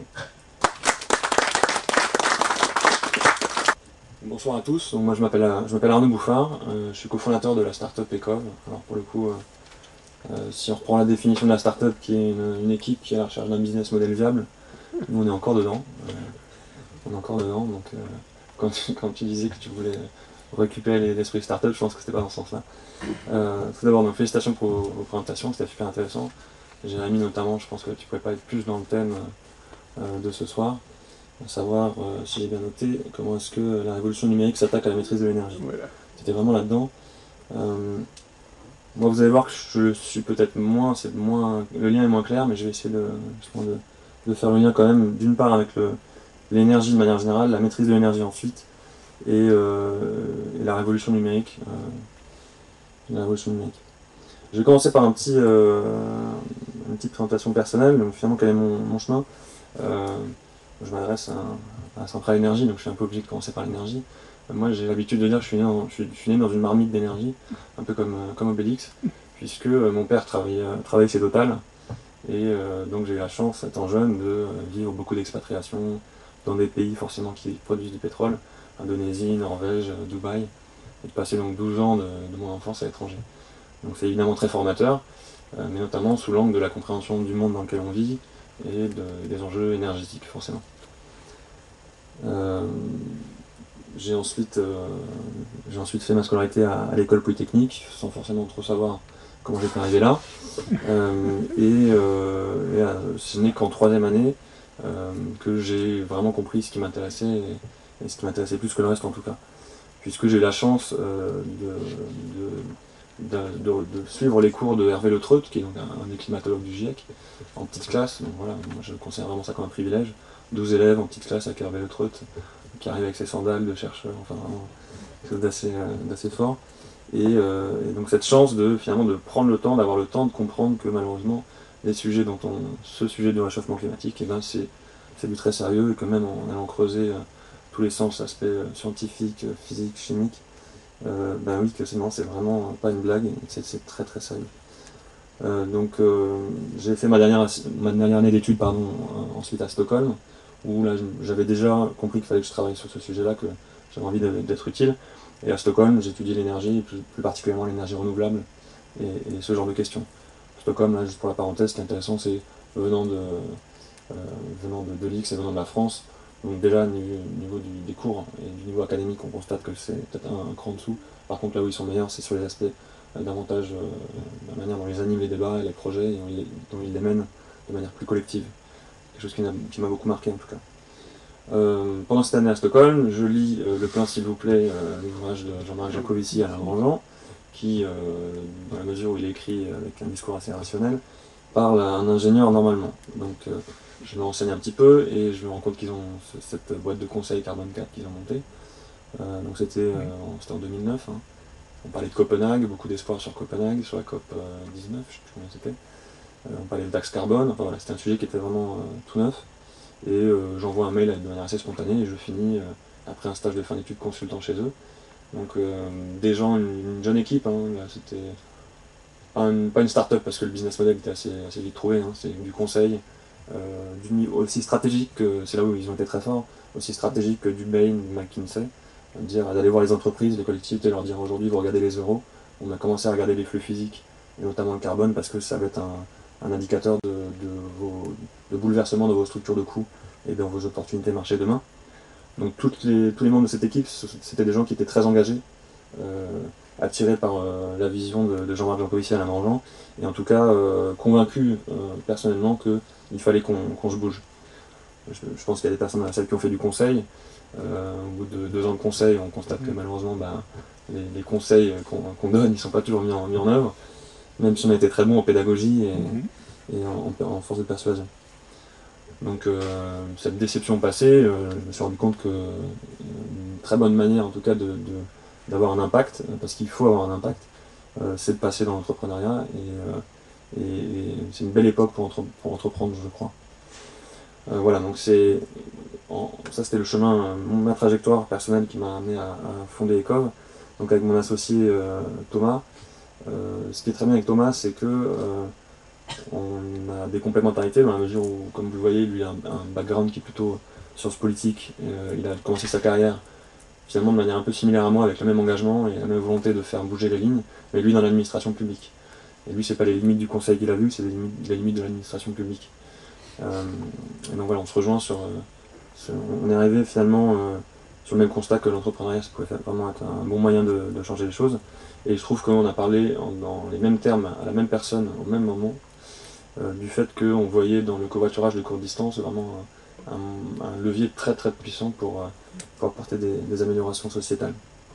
Donc on a créé Ecov il y a maintenant 2 ans et demi. Le premier employé est arrivé il y a 1 an et demi. Et aujourd'hui on est une petite vingtaine de personnes entre Paris et Lyon. Et je vais essayer de vous expliquer ce qu'on fait un peu rapidement. Et dans un deuxième temps, je prendrai un peu de hauteur par rapport au thème de la soirée. Donc concrètement, nous on adresse un certain nombre de besoins, de problèmes qu'on a identifiés. Celui des conducteurs qui ont des dépenses contraintes élevées du fait qu'ils sont obligés d'utiliser leur véhicule pour aller au boulot par exemple, d'une part, donc à gauche. À droite, des particuliers, les passagers, qui ont dans certains territoires, et notamment les territoires périurbains et ruraux, des vrais besoins de mobilité. Donc là, nous, on a un usager, un lycéen, qui se réveille à 6 h tous les matins parce qu'il doit changer 2 fois de bus, donc il prend 3 bus pour aller au bahut, pour faire 25 km en 1 h 30. Enfin, dès qu'on va, et c'est pas au fin fond de la campagne, hein, c'est à 30, 35, 40 km de Paris, quoi. Donc on parle beaucoup avec le Grand Paris, des zones denses, mais on oublie très très vite que dès qu'on s'éloigne d'une gare du Transilien, à 8 km il n'y a plus de bus, quoi. Et donc nous c'est ces territoires-là où quand même il y a encore beaucoup de Français qui vivent, qu'on adresse. On a l'habitude de dire qu'on va apporter des solutions de mobilité partout où il n'y a pas d'alternative à la voiture individuelle. En pratique, c'est des zones qui sont très grandes. Et au centre, les collectivités qui, avec des moyens financiers qui se contractent, doivent traiter des questions de pollution, de congestion, et surtout apporter des solutions de mobilité à leurs administrés. Le levier budgétaire est clairement un levier très fort pour nous. Aujourd'hui, il y a des départements, cette année, il y a des départements qui, du jour au lendemain, ont sucré 35% des bus départementaux sur un département. Donc, tout simplement pour des raisons de coût, en fait. Voilà, donc, à l'interface, pour ces 3 publics, on vient avec un message assez fort qui est de dire que les sièges libres qui sont disponibles dans les véhicules particuliers, qui sillonnent nos territoires, c'est une formidable opportunité qu'il faut aller saisir collectivement, donc ça représente un vrai potentiel. Alors, vous connaissez Blablacar, je pense, licorne française, qui est un exemple pour pas mal d'entrepreneurs français. Blablacar, alors la slide, il faudrait que j'actualise, puisqu'ils ont sorti Blabla Lines la semaine dernière, il y a 2 semaines. Mais le modèle Blablacar historique tel qu'on le connaît, il fonctionne très bien sur la longue distance. Donc le trajet moyen avec Blablacar, c'est 300 km. Et si vous avez pratiqué Blablacar, vous savez qu'en dessous d'une certaine distance, vous n'y allez pas en fait. Vous n'allez pas sur Blablacar pour aller à la boulangerie ou même pour aller à 30 km. Contrairement à d'autres, à pas mal de concurrents sur le covoiturage de courte distance qui se sont contentés de mettre Blablacar dans un téléphone portable et de dire, dans un smartphone et de dire ça va marcher sur les courtes distances. Nous on est vraiment parti on a pris le temps d'étudier le problème pour faire quelque chose du coup qui n'est pas un clone de Blablacar. Il y a même la SNCF, j'espère qu'il n'y a pas de personne qui travaille dans la SNCF dans la salle, qui a racheté le perdant dans la bataille du covoiturage longue distance, les 2 perdants. Ils ont mis une couche de violet dessus pour leur baptiser ID Vroom et ils ont dit on va faire du covoiturage courte distance. C'est un peu plus compliqué que ça en pratique. Le problème sur la courte distance, c'est que vous devez faire des appareillements entre passagers et conducteurs qui sont très très exigeants. Sur Blablacar, vous faites un Paris-Bordeaux. Déjà, vous le savez, si vous êtes conducteur, vous savez grosso modo quelques jours en avance que vous allez à Bordeaux. Si vous trouvez des passagers, vous allez gagner plusieurs dizaines d'euros, 40, 30, 50 euros. Donc vous avez un incentive financier à aller publier, aller sur le site internet, déclarer votre trajet, échanger avec les gens qui demandent à monter dans votre voiture, et vous tenir à votre heure et lieu de rendez-vous. Cet équilibre-là, entre les efforts demandés et le gain financier que vous pouvez attendre, il ne tient plus sur la courte distance, puisque le covoiturage en France, on le définit comme une pratique dans laquelle le conducteur ne peut pas en dégager une activité lucrative. Donc en gros, l'ordre de grandeur, c'est le partage de frais, les indemnités kilométriques, la dizaine de centimes par kilomètre. Donc mécaniquement, si on diminue les distances, on diminue la REM, et donc les efforts, on doit aussi les gommer. Et voilà, toutes ces logiques de plateformes numériques avec des communautés, on n'arrive pas à baisser les efforts. Et donc nous, on est vraiment parti de ça. Ok, pour que sur la courte distance ça marche, il faut proposer un système dans lequel le conducteur il a aucun effort à faire. Et donc du coup, on lui apporte l'information qu'il a l'opportunité de covoiturer, non pas sur un plateau, mais sur un panneau lumineux qu'on va placer au bord de la route. Là, vous avez une photo d'une de nos 16 premières stations qui sont opérationnelles dans le nord-ouest de l'Île-de-France.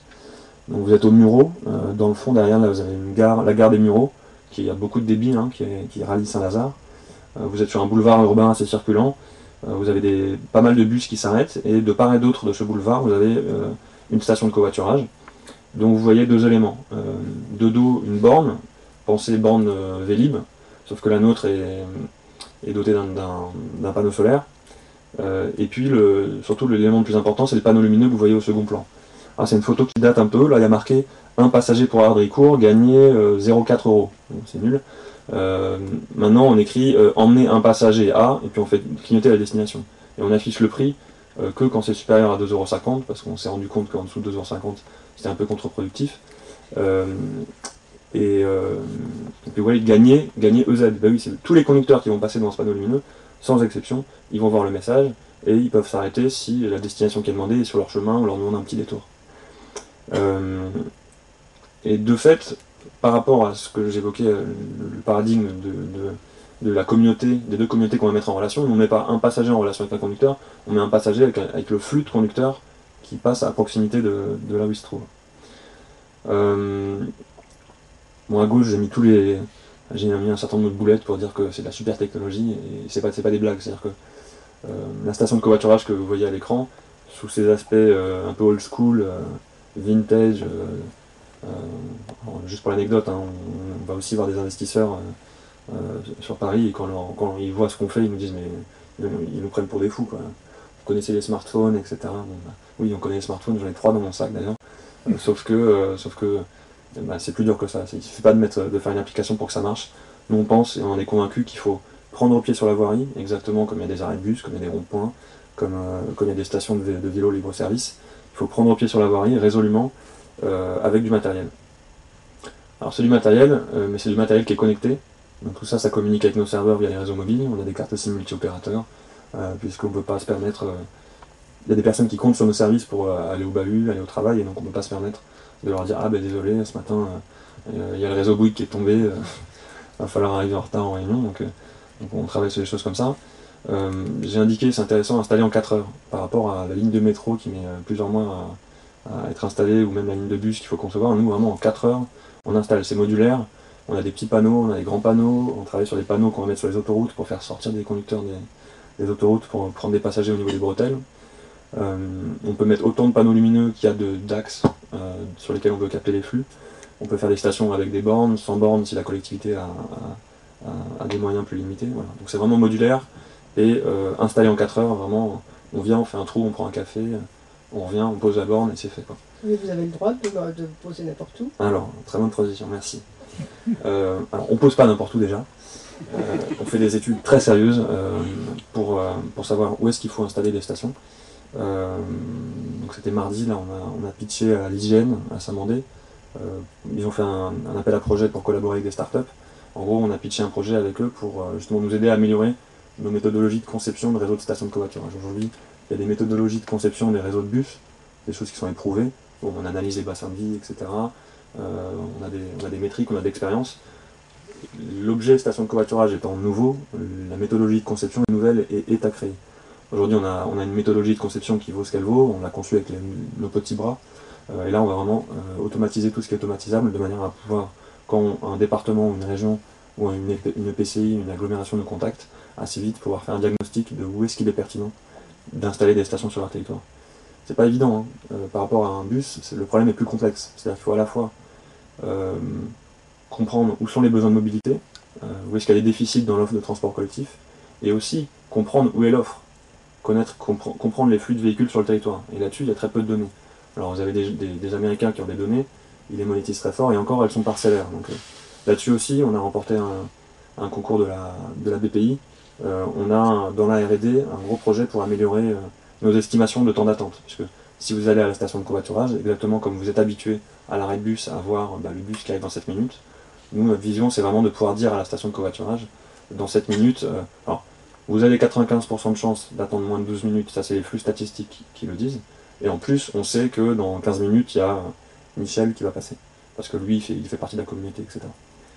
J'ai oublié de vous dire notre slogan, la voiture est un transport collectif, ça veut tout dire, c'est vraiment, aujourd'hui, un siège libre dans un bus, qui au passage coûte horriblement cher à la collectivité, et un siège libre dans un véhicule qui passe à côté, pour nous c'est la même chose. Voilà. Je pars un peu dans tous les sens, c'est un peu normal. Fin de journée. Je vais vous épargner ça. Oui, donc, notre modèle économique, c'est celui de RATP Dev, on parlait de Veolia Transport, actuellement Transdev, et de Keolis. Donc ces boîtes-là vont proposer des sièges kilomètres offerts aux collectivités. Donc dans la mesure où vous devez payer l'essence, les bus, la maintenance des bus, les salaires des chauffeurs, nous on est un ordre de grandeur, voire deux, moins cher, il n'y a pas de mystère, les véhicules particuliers ils sont déjà payés et maintenus par les acteurs privés, et le conducteur de toute manière il fait le chemin. Donc on met la magie de l'économie du partage au service de l'intérêt collectif et du service public. Est-ce que vous avez des questions déjà? D'accord, ok. On propose ça aux collectivités, tout à fait. Voilà, donc c'est ce qui nous permet. Oui, je vous en prie. Et comment vous financez dans le business model? Alors, on est, pour une start-up, c'est assez rare, on est très bien financé. Alors, on est très bon pour aller chercher des subventions au titre de l'innovation, les concours de start-up, les prêts d'honneur, levée de fonds. On a fait une première et on a une deuxième qui est en cours, en train d'être finalisée. Et tout simplement, et c'est le plus important, notre business model est viable dans la mesure où justement on vend l'infrastructure aux collectivités. Pour elles, c'est très rentable, ramener aux services de mobilité qu'elles apportent à leurs administrés. Et donc on leur vend la station de covoiturage clé en main, hardware, donc on ne le fabrique pas. Hein. C'est nos fournisseurs qui sont français d'ailleurs, on a plaisir à le dire, qui nous le fournissent. Du matériel qui est éprouvé, vous avez reconnu des parcs-mètres d'une part, et des journaux d'affichage municipal d'autre part. Et toute l'intelligence logicielle par contre qui fait communiquer tout ça, qui gère l'identification des passagers et des conducteurs, le paiement entre passagers et conducteurs, ça c'est nous. Et pour la collectivité, la vision c'est, les collectivités sont très contraintes en budget de fonctionnement. Donc nous, ce qu'on leur dit, c'est arrêter de cramer des millions d'euros par an dans du bus, du tram, etc.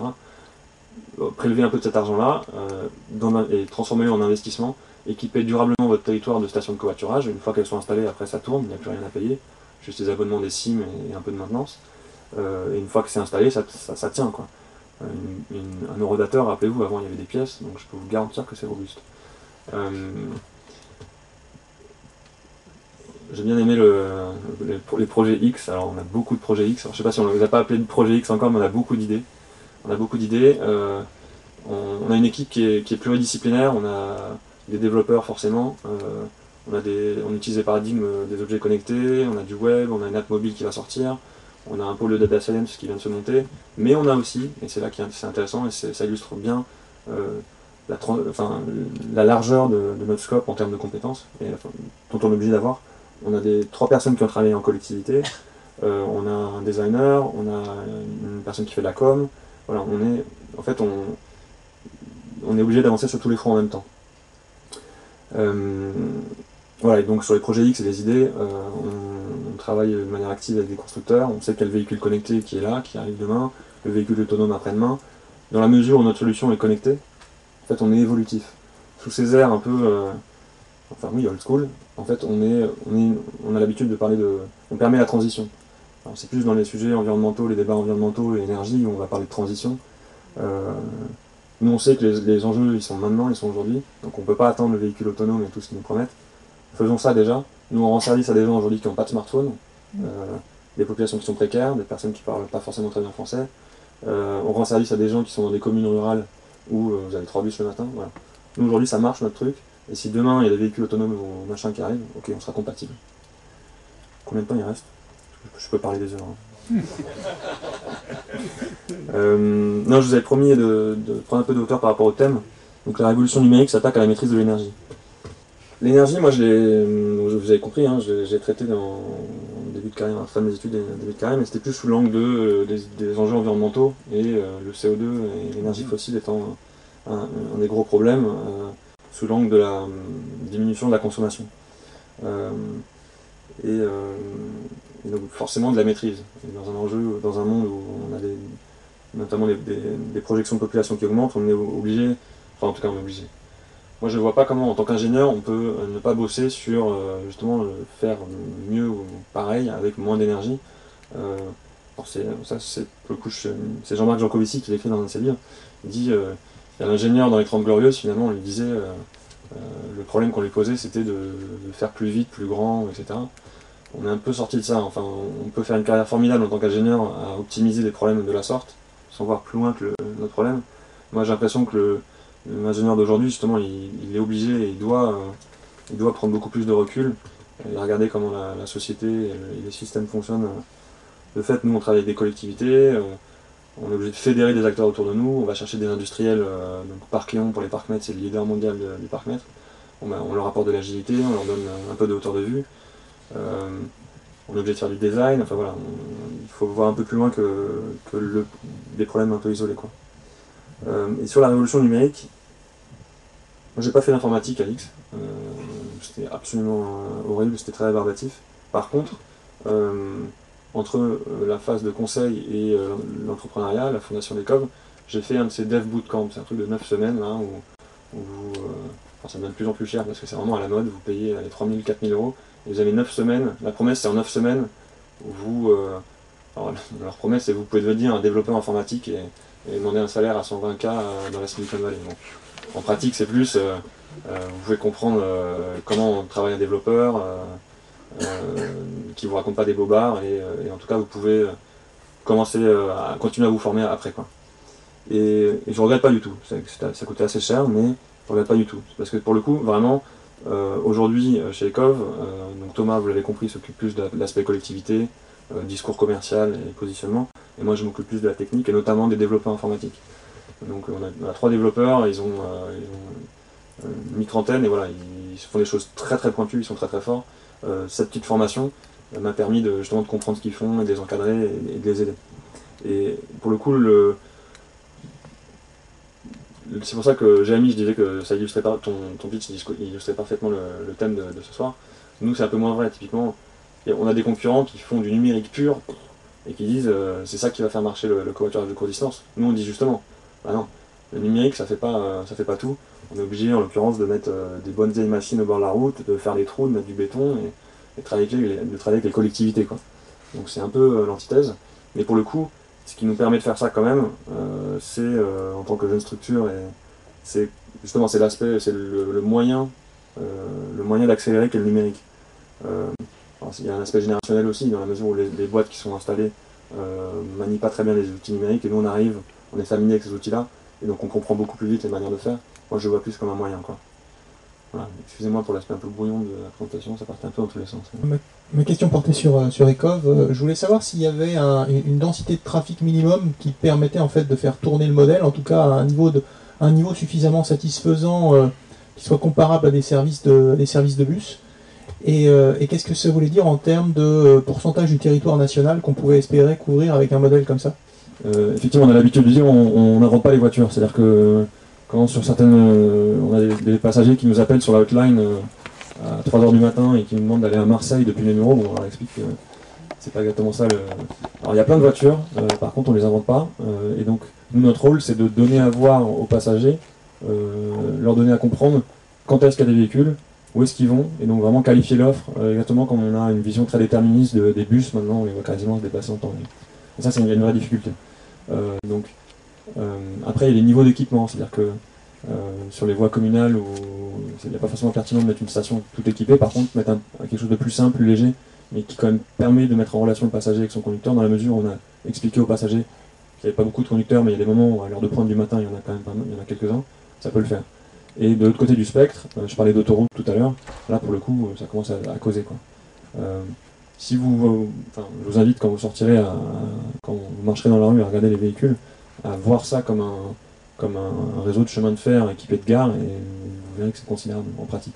3 sièges libres dans tous les véhicules qui passent. Vous pensez que pour 2,50 € les conducteurs vont s'arrêter?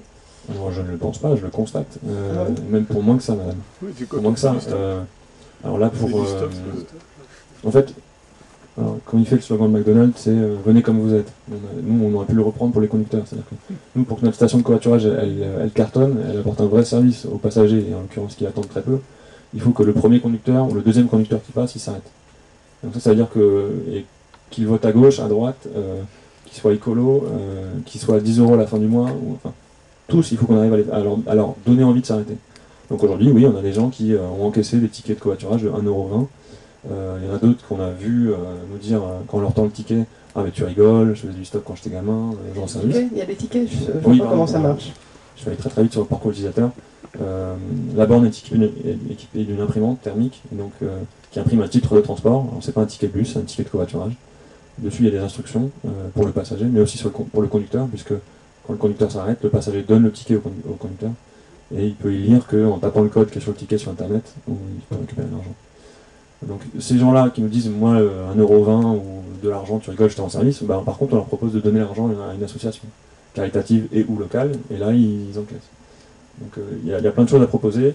Il faut aussi travailler sur l'aspect sécurité, rassurer les gens sur le fait que voilà, y a un sentiment d'insécurité qui est un peu démesuré. Il faut y apporter des réponses techniques, du bon sens, dire au conducteur qui traverse la commune que le passager qui est là à la station de covoiturage, c'est un habitant de la commune. C'est un petit cliquet qui leur permet de s'arrêter. Est-ce que vous avez prouvé qu'il y avait une diminution des consommations d'énergie? Alors ça oui, effectivement. Alors, je faisais des bilans carbone à gogo chez Carbone 4, donc je suis capable de faire des tableaux Excel énormes pour aller chercher le pouillème de kilogrammes de CO2. J'en fais plus trop, tout simplement parce que je suis convaincu que c'est pas la peine de mesurer ou d'argumenter beaucoup pour comprendre qu'en mettant 2 passagers dans une voiture plutôt qu'un, c'est plus efficace. Mais je suis d'accord que c'est un raccourci, parce que derrière il y a l'effet rebond, et ça c'est un autre sujet. Et là, ça s'étudie, je pense que ça... Oui, après, ça, sur les aspects d'effet rebond, moi je pense qu'on est obligé de... Là, il faut que l'élu et le législateur, à un moment, fassent quelque chose, parce que sinon, en tant qu'ingénieur et marketeur, on sera toujours à vendre plus de choses, et en consommateur. Donc, à un moment, une bonne limite supérieure, on la respecte et on s'organise ensemble, quoi. Excusez-moi, pour revenir sur l'aspect sécurité, justement, comment vous garantissez la sécurité des passagers?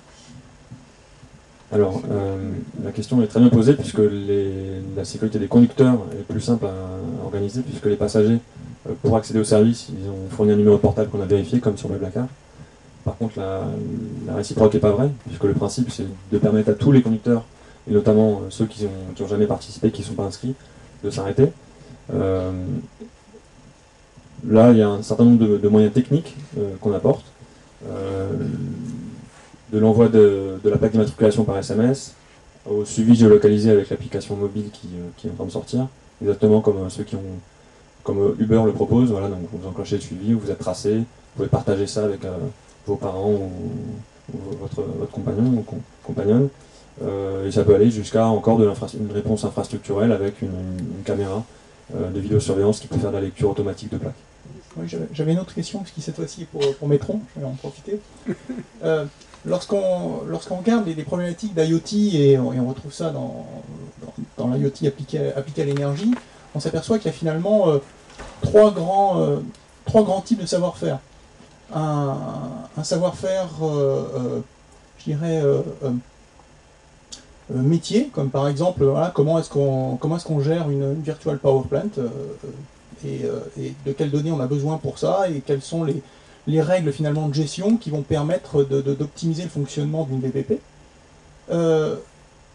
Deuxièmement, un savoir-faire, on va dire, d'agrégation de data et de crunching, mais qui est plus, on va dire, un savoir-faire IT, où là, ben voilà, il faut avoir les bons data models, les bons outils de crunchage et la capacité de manipuler des algorithmes.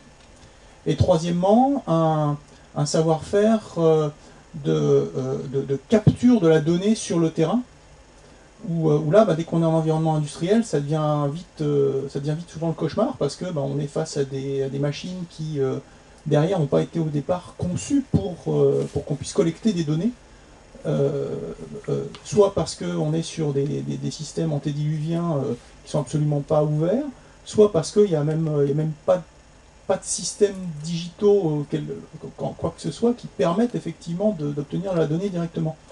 Et je voulais bien comprendre en fait sur lequel de ces trois savoir-faire s'était particulièrement positionné Metron, parce que tout à l'heure vous expliquiez que d'une part il y a tout un tas d'acteurs extérieurs qui vont venir se greffer sur la plateforme pour apporter des solutions métiers, donc le premier savoir que je mentionnais, et d'autre part que vous n'étiez pas effectivement un fabricant de capteurs et que votre métier était plus dans la data que dans les capteurs.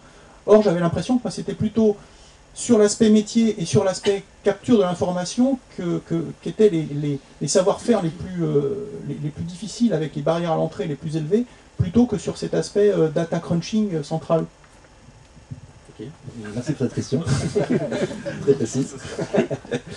Alors, comment y répondre parce qu'il y a beaucoup de choses. C'est vrai que nous, on est présents aujourd'hui à ces deux niveaux, le côté bas niveau industriel, c'est-à-dire avoir l'expertise interne de s'interfacer, de communiquer avec des systèmes industriels, qui est une expertise en soi. Et en fait, par rapport à certains de nos concurrents qui ont plutôt un positionnement pur logiciel, ça nous distingue clairement. Si ce choix a été fait dès le début par les fondateurs et par la société, c'est justement pour conserver avoir cette connaissance en interne et être capable de redescendre et de piloter. Si on veut aller vers du pilotage opérationnel de l'usine et du microgrid, on a besoin de savoir ce que c'est qu'un automate et on a besoin de savoir lui parler. Donc ça explique pourquoi on a décidé de se positionner sur cette partie de la chaîne de valeur, même si nous-mêmes on ne produit pas de compteurs. Pour ce qui est de l'intelligence et de ce que vous appelez peut-être data crunching, ce qui nous distingue, en fait, une caractéristique fondamentale de notre positionnement, je pense, est d'avoir la conjonction de l'expertise data, mais d'y ajouter l'expertise énergétique. Et c'est ça qui va clairement nous distinguer d'acteurs pure big data, plus ou moins connus, mais qui sont très présents. Donc nous, en fait, le principal effort R&D, un très gros effort R&D qu'on fait aujourd'hui, c'est vraiment, quand je parlais de base de connaissances, c'est toute l'organisation de la donnée industrielle qu'on collecte pour lui conférer un sens énergétique. L'organiser pour qu'ensuite des algorithmes et des modèles puissent prendre des décisions d'optimisation. Ce qui n'empêche pas, par ailleurs, que d'autres proposent leur propre... Bien sûr, nous, on développe nos modèles et nos algorithmes, mais on laisse aussi la possibilité à d'autres, par modestie, parce qu'on ne pense pas développer les meilleurs modèles, on permet à d'autres de proposer des modèles plus puissants et qui optimiseront mieux. Mais ces modèles marcheront uniquement s'ils savent comprendre la donnée qu'ils manipulent. Donc c'est plutôt là qu'on se positionne, dans l'organisation de la donnée, et lui conférer un sens énergétique, et après proposer finalement à ses partenaires l'infrastructure qui permette cette collecte, de faire tourner ces algorithmes et ensuite de redescendre. Il y a eu de belles explosions en vol en fait dans le milieu énergétique sur ces sujets-là, avec des gros effets d'annonce qui avaient été faits notamment il y a quelques années au départ par C3 de Tom Siebel, qui s'était vraiment positionné sur le big data appliqué à l'énergie, mais en se focalisant uniquement sur l'aspect data crunching, avec des super mathématiciens, des très beaux algorithmes, mais absolument aucune compréhension métier de ce qu'était l'énergie d'une part. Donc derrière, quand il s'agissait par exemple d'utiliser ce big data pour faire la détection de fraude ou la gestion de microgrid, il y avait personne dans le poste. Et puis, et d'autre part, l'hypothèse que toutes les données utiles, elles pouvaient de toute façon être capturées sur le terrain, alors que c'était effectivement pas le cas, et que dès qu'on se retrouvait en environnement industriel, la clé était que on ne pouvait pas faire sans avoir les données. Or, les données, on les avait souvent pas. En tout cas, ils n'avaient pas les moyens de l'avoir par leur propre savoir-faire. Je ne connais pas l'exemple auquel vous faites référence. Je connais pas on discute avec Enel si vous travaillez avec eux, parce qu'eux les connaissent bien. Très bien, ok, avec plaisir. En fait, nous, je ne l'ai pas montré dans les slides d'aujourd'hui, on a un cycle de maturité qu'on appelle le cycle de maturité de l'intelligence énergétique. Là, je me situe vraiment au niveau du site industriel, où les sites les moins avancés conçoivent l'énergie comme un coût, donc ils reçoivent leur facture et c'est un simple coût. Et en fait, nous, ce qu'on leur permet, c'est de gravir les échelons de ce cycle de maturité et d'aller d'abord vers du monitoring temps réel, donc de voir leur flux énergétique, d'aller vers de la compta analytique en croisant consommation et production, ensuite en allant vers peut-être des formes de contractualisation, des contrats de performance énergétique et nos baselines justement que je vous ai montré qui permettent de quantifier les économies, d'aller vers des... ensuite, le stade ultime, c'est pour nous ce qu'on appelle la notion de transactive énergie. Et c'est là où on rejoint finalement le microgrid, où on peut valoriser ce bloc d'énergie via des mécanismes d'effacement. Et en fait, en fonction de l'interlocuteur et de l'industriel qu'on a en face, on ne va pas lui proposer la même chose. Typiquement, ces sites agroalimentaires, l'exemple que je vous ai montré, où ils avaient finalement des compteurs qui n'étaient pas connectés, ils ont utilisé notre dashboard dans un premier temps, juste pour voir leur flux et comprendre comment ils consommaient. C'est une démarche très ISO 50001 de management de l'énergie. En revanche, quand on discute avec des sites beaucoup plus avancés, où ils ont déjà consolidé l'ensemble de leurs données industrielles sur 5 ans dans des bases de données distantes, nous, on n'a même plus la partie bas niveau, on va juste taper dans les bases et on fait tourner nos algorithmes et nos ingénieurs énergie fouillent les données et essaient de l'interpréter.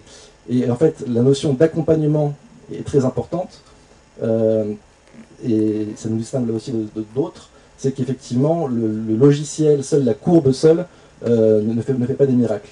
Et il faut vraiment s'adapter à l'interlocuteur et avoir finalement cette couche de conseil, qu'aujourd'hui on fait essentiellement nous en interne, mais de plus en plus avec des partenaires, pour s'adapter à la problématique et donner du sens à la donnée. Bonsoir. Une question également pour Jérémy dans la suite de ce que vous dites. Est-ce que vous ne craignez pas l'arrivée maintenant sur ce même créneau, j'ai l'impression, de grosses start-up qui s'appellent General Electric, Schneider,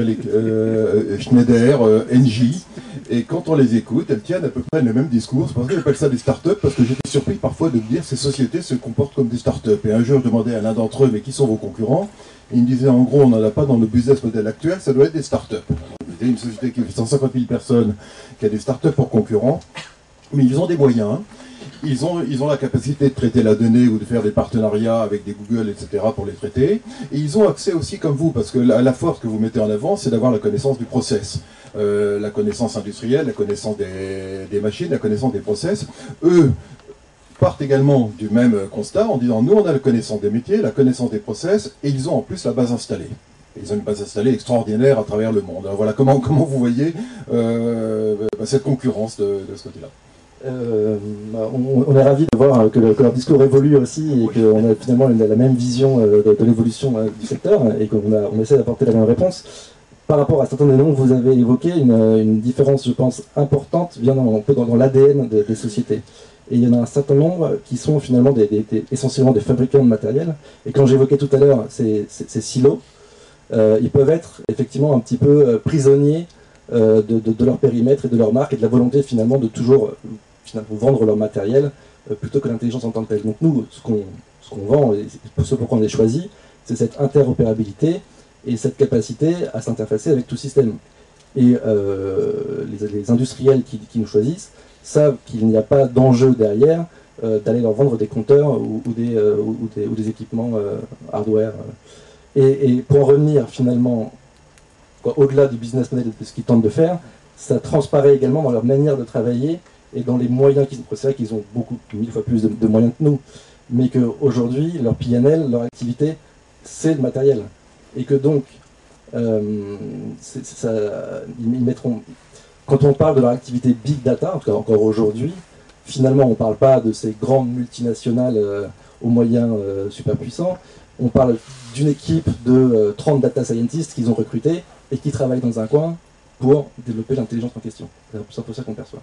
Après, ce qu'on constate aussi, c'est que parmi les noms que vous avez cités, d'autres effectivement achètent juste une start-up et l'englobent dans le groupe. Mais ça, on pense qu'il n'y a pas meilleure façon de tuer l'esprit start-up et l'innovation de la société en question. Bonjour. Donc moi j'ai une question pour Jérémy. J'aimerais savoir, dans les évaluations en fait sur les sites industriels, il y a pas mal aujourd'hui, on parle beaucoup de pertes énergétiques, que ce soit dans le chauffage ou dans le froid, comme vous l'avez montré là où on fait chauffer et refroidir à la fois. Il y a aussi tout ce qui est rénovation énergétique des bâtiments des sites industriels. Est-ce que vous voyez ça dans justement via le Big Data?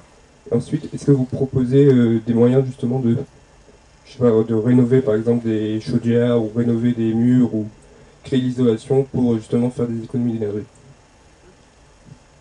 Nous, c'est vrai que depuis le début, on a ciblé l'industrie, les fondateurs ont ciblé le secteur industriel dès le début, pour plusieurs raisons, mais également parce qu'il y avait déjà beaucoup d'acteurs, la concurrence était très féroce sur le secteur tertiaire, il y a de très nombreux logiciels qui font les choses bien dans ce secteur-là. Donc il y avait la volonté d'aller vers l'industrie, qui est d'être un peu plus tranquille finalement, mais d'aborder une complexité bien plus importante. Et c'était nécessaire dans leur vision pour s'assurer que je pense que la robustesse de la plateforme et de l'infrastructure qui est développée permettent le changement d'échelle et permettent ensuite d'aller vers les microgrids industriels. Donc ils ont ciblé l'industrie, et la particularité de l'industrie par rapport au tertiaire, et finalement à ce que vous dites dans les utilités, le chauffage et autres, c'est, je pense, le process. Et je pense, un des breakthroughs de Metron par rapport à d'autres acteurs, c'est d'être allé taper dans le process avoir réussi et convaincu des clients industriels à faire sortir leurs données process et de production du site industriel, à le mettre dans le cloud pour que les algorithmes tournent et qu'on fasse de l'optimisation.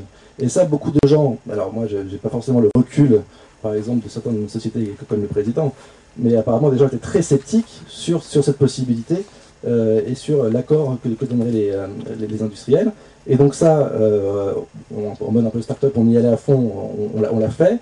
Et aujourd'hui, il se trouve que ce sont des facility managers, donc des gens qui jouent justement sur ce que vous dites, sur les utilités, sur le chauffage et sur le froid, qui viennent nous voir, parce qu'ils ont déjà la remontée de données de leurs utilités, ils peuvent piloter et suivre les consommations et proposer des projets d'optimisation sur ces domaines-là. Mais ce qu'on apporte en plus, si on prend un peu de recul et regarde un peu la tectonique des plaques, je pense que ce qu'on apporte essentiellement à ces gens, c'est la visibilité sur le process. Alors après, il n'y a pas de limite, si on veut optimiser les utilités ou faire des projets, c'est pas nous, Metron, qui les porterons, mais c'est nos partenaires qui proposeront ces projets sous forme de contrat de performance énergétique, qui s'engageront sur les gains, et Metron, dans ces cas-là, peut être utilisé comme il y a la notion il y a le protocole IPMVP, il y a la notion de tiers de confiance, avoir une plateforme qui permette justement de vérifier la véracité, la réalité plutôt, des économies qui ont été vendues. C'est comme ça qu'on intervient, nous, c'est pas nous qui allons porter le matériel et qui allons remplacer le matériel. Aujourd'hui, on est plus sur de l'optimisation de process, mais on a des exemples de CPE avec des sociétés bien plus grosses que nous qui s'engagent et qui garantissent. Là, j'ai une question pour Arnaud. J'aimerais savoir, au niveau du covoiturage, comment ça fonctionne exactement? Est-ce que, par exemple, s'il y a un chauffeur, notamment la nuit ou le soir très tard, est-ce que, par exemple, un chauffeur peut dire là, je vais rentrer chez moi à minuit et demi du soir ou à 2h du matin et dire je vais passer par cette route et du coup allumer le panneau d'affichage durant cette période, et s'il n'y a personne qui passe, rééteindre le panneau d'affichage? Un peu concurrencer Uber à ce niveau-là. Alors je suis pas sûr d'avoir suivi le parcours utilisateur que tu proposes. C'est-à-dire que s'il y a un chauffeur, quand il rentre de soirée, il va dire je vais passer par la zone de covoiturage. Oui, d'accord. Jusqu'à arriver à la zone de covoiturage, le panneau est allumé. Et ensuite, rééteindre qui repasse. Ouais, en gros, tu dis utiliser les diodes du panneau lumineux, non pas pour afficher au conducteur qu'il y a un passager qui attend, mais l'inverse. Afficher aux éventuels piétons. Alors, c'est marrant, je travaillais sur le sujet aujourd'hui, tu vois. En fait, ce que tu décris, c'est ce qu'on voit dans les arrêts de bus, justement. Techniquement, ça s'appelle des bornes d'information voyageurs. Donc c'est la borne qui est connectée, qui va dire il y a un bus qui passe dans 7 minutes. En pratique, toi, si tu utilises le bus à Paris, le bus 57, tu sais où il va. Mais nous, on va faire un truc un peu différent, qui est qu'il va falloir il y a des enjeux de design et de pédagogie. comment est-ce que tu expliques nous on a une voiture, un conducteur qui passe dans 7 minutes à la station, mais il n'a pas une ligne ce conducteur, c'est unique sa trajectoire, donc comment est-ce que tu expliques aux passagers qu'il peut déposer. En plus, nous a dit accepter de faire un détour de 10 minutes. En gros, donc, son offre de mobilité pour les passagers qui sont là, c'est une espèce de faisceau sur la carte. Tu vois. Donc, il y a plein d'enjeux, mais on y travaille, puisque j'y travaille aujourd'hui, pour faire effectivement l'inverse, apporter une information aux piétons qui passeraient à côté de la station, leur révéler l'offre de transport qu'on a. En fait, notre vision de base, c'est le panneau lumineux qui capte le flux de conducteur. Autour de ça, on est en train de travailler sur plein de choses. Là, ce qu'on fait avec le panneau lumineux, c'est du temps réel. Ça se passe. Le nom de notre premier projet, notre projet pilote, là, c'est Covoite ici. Le ici de Covoite ici, il veut tout dire. C'est-à-dire que c'est à la fois ici, localement, sur notre territoire, entre nous, habitants de ce même territoire, ou occupants de ce même territoire, et c'est aussi ici, à la station de covoiturage. Le lundi, je vais à un arrêt de bus, le mardi, je vais à la station de covoiturage, parce que c'est le meilleur endroit pour capter le flux de conducteurs qui passe à ce moment-là. Et même le mercredi, je vais à la station à l'arrêt de bus covoiturage. Aujourd'hui, on a des stations qui sont à proximité immédiate d'un arrêt de bus. On partage même des abribus avec des arrêts de bus. Et on a des usagers qui, en fait, on a compris qu'ils sont arrivés un peu trop tard à l'arrêt de bus, ils ont raté leur bus. Pas de chance, le prochain, il est dans 48 minutes. Bon, tu fais une demande de covoiturage et en 7 minutes, t'es parti. Et en plus, t'es arrivé plus tôt. Oui, j'ai une question pour Arnaud. J'ai pas compris pour la voiture là, qui va prendre quelqu'un, est-ce qu'elle sait la destination en fait? Alors là, j'ai pas été bon là. Ouais, effectivement, t'as une partie, la partie du message, la seule partie du message qui clignote, c'est justement la destination qui est demandée par le passager. Donc t'es au volant, dans le même mode cognitif que celui du conducteur, la manière dont tu récupères de l'info. J'étais pédant. Je voulais juste dire que tu regardes les feux rouges, tu regardes les panneaux de direction, là il y a un truc au bord de la route qui va te dire emmener 2 passagers à Chaville. Et Chaville, ça va clignoter, histoire que tu vois bien Chaville. Tu auras marqué gagner 3,50€ si c'est en l'occurrence 2 passagers. Mais c'est une réponse simple, derrière c'est pareil, il y a aussi une vraie complexité parce que le passager, s'il veut aller à Chaville, en fait ça l'arrange aussi si tu le déposes sur le chemin à la gare, où il pourra trouver un bus pour aller à Chaville. Plein de questions. Ça pose plein de questions. Merci beaucoup. Merci beaucoup. La discussion va continuer. Merci à vous.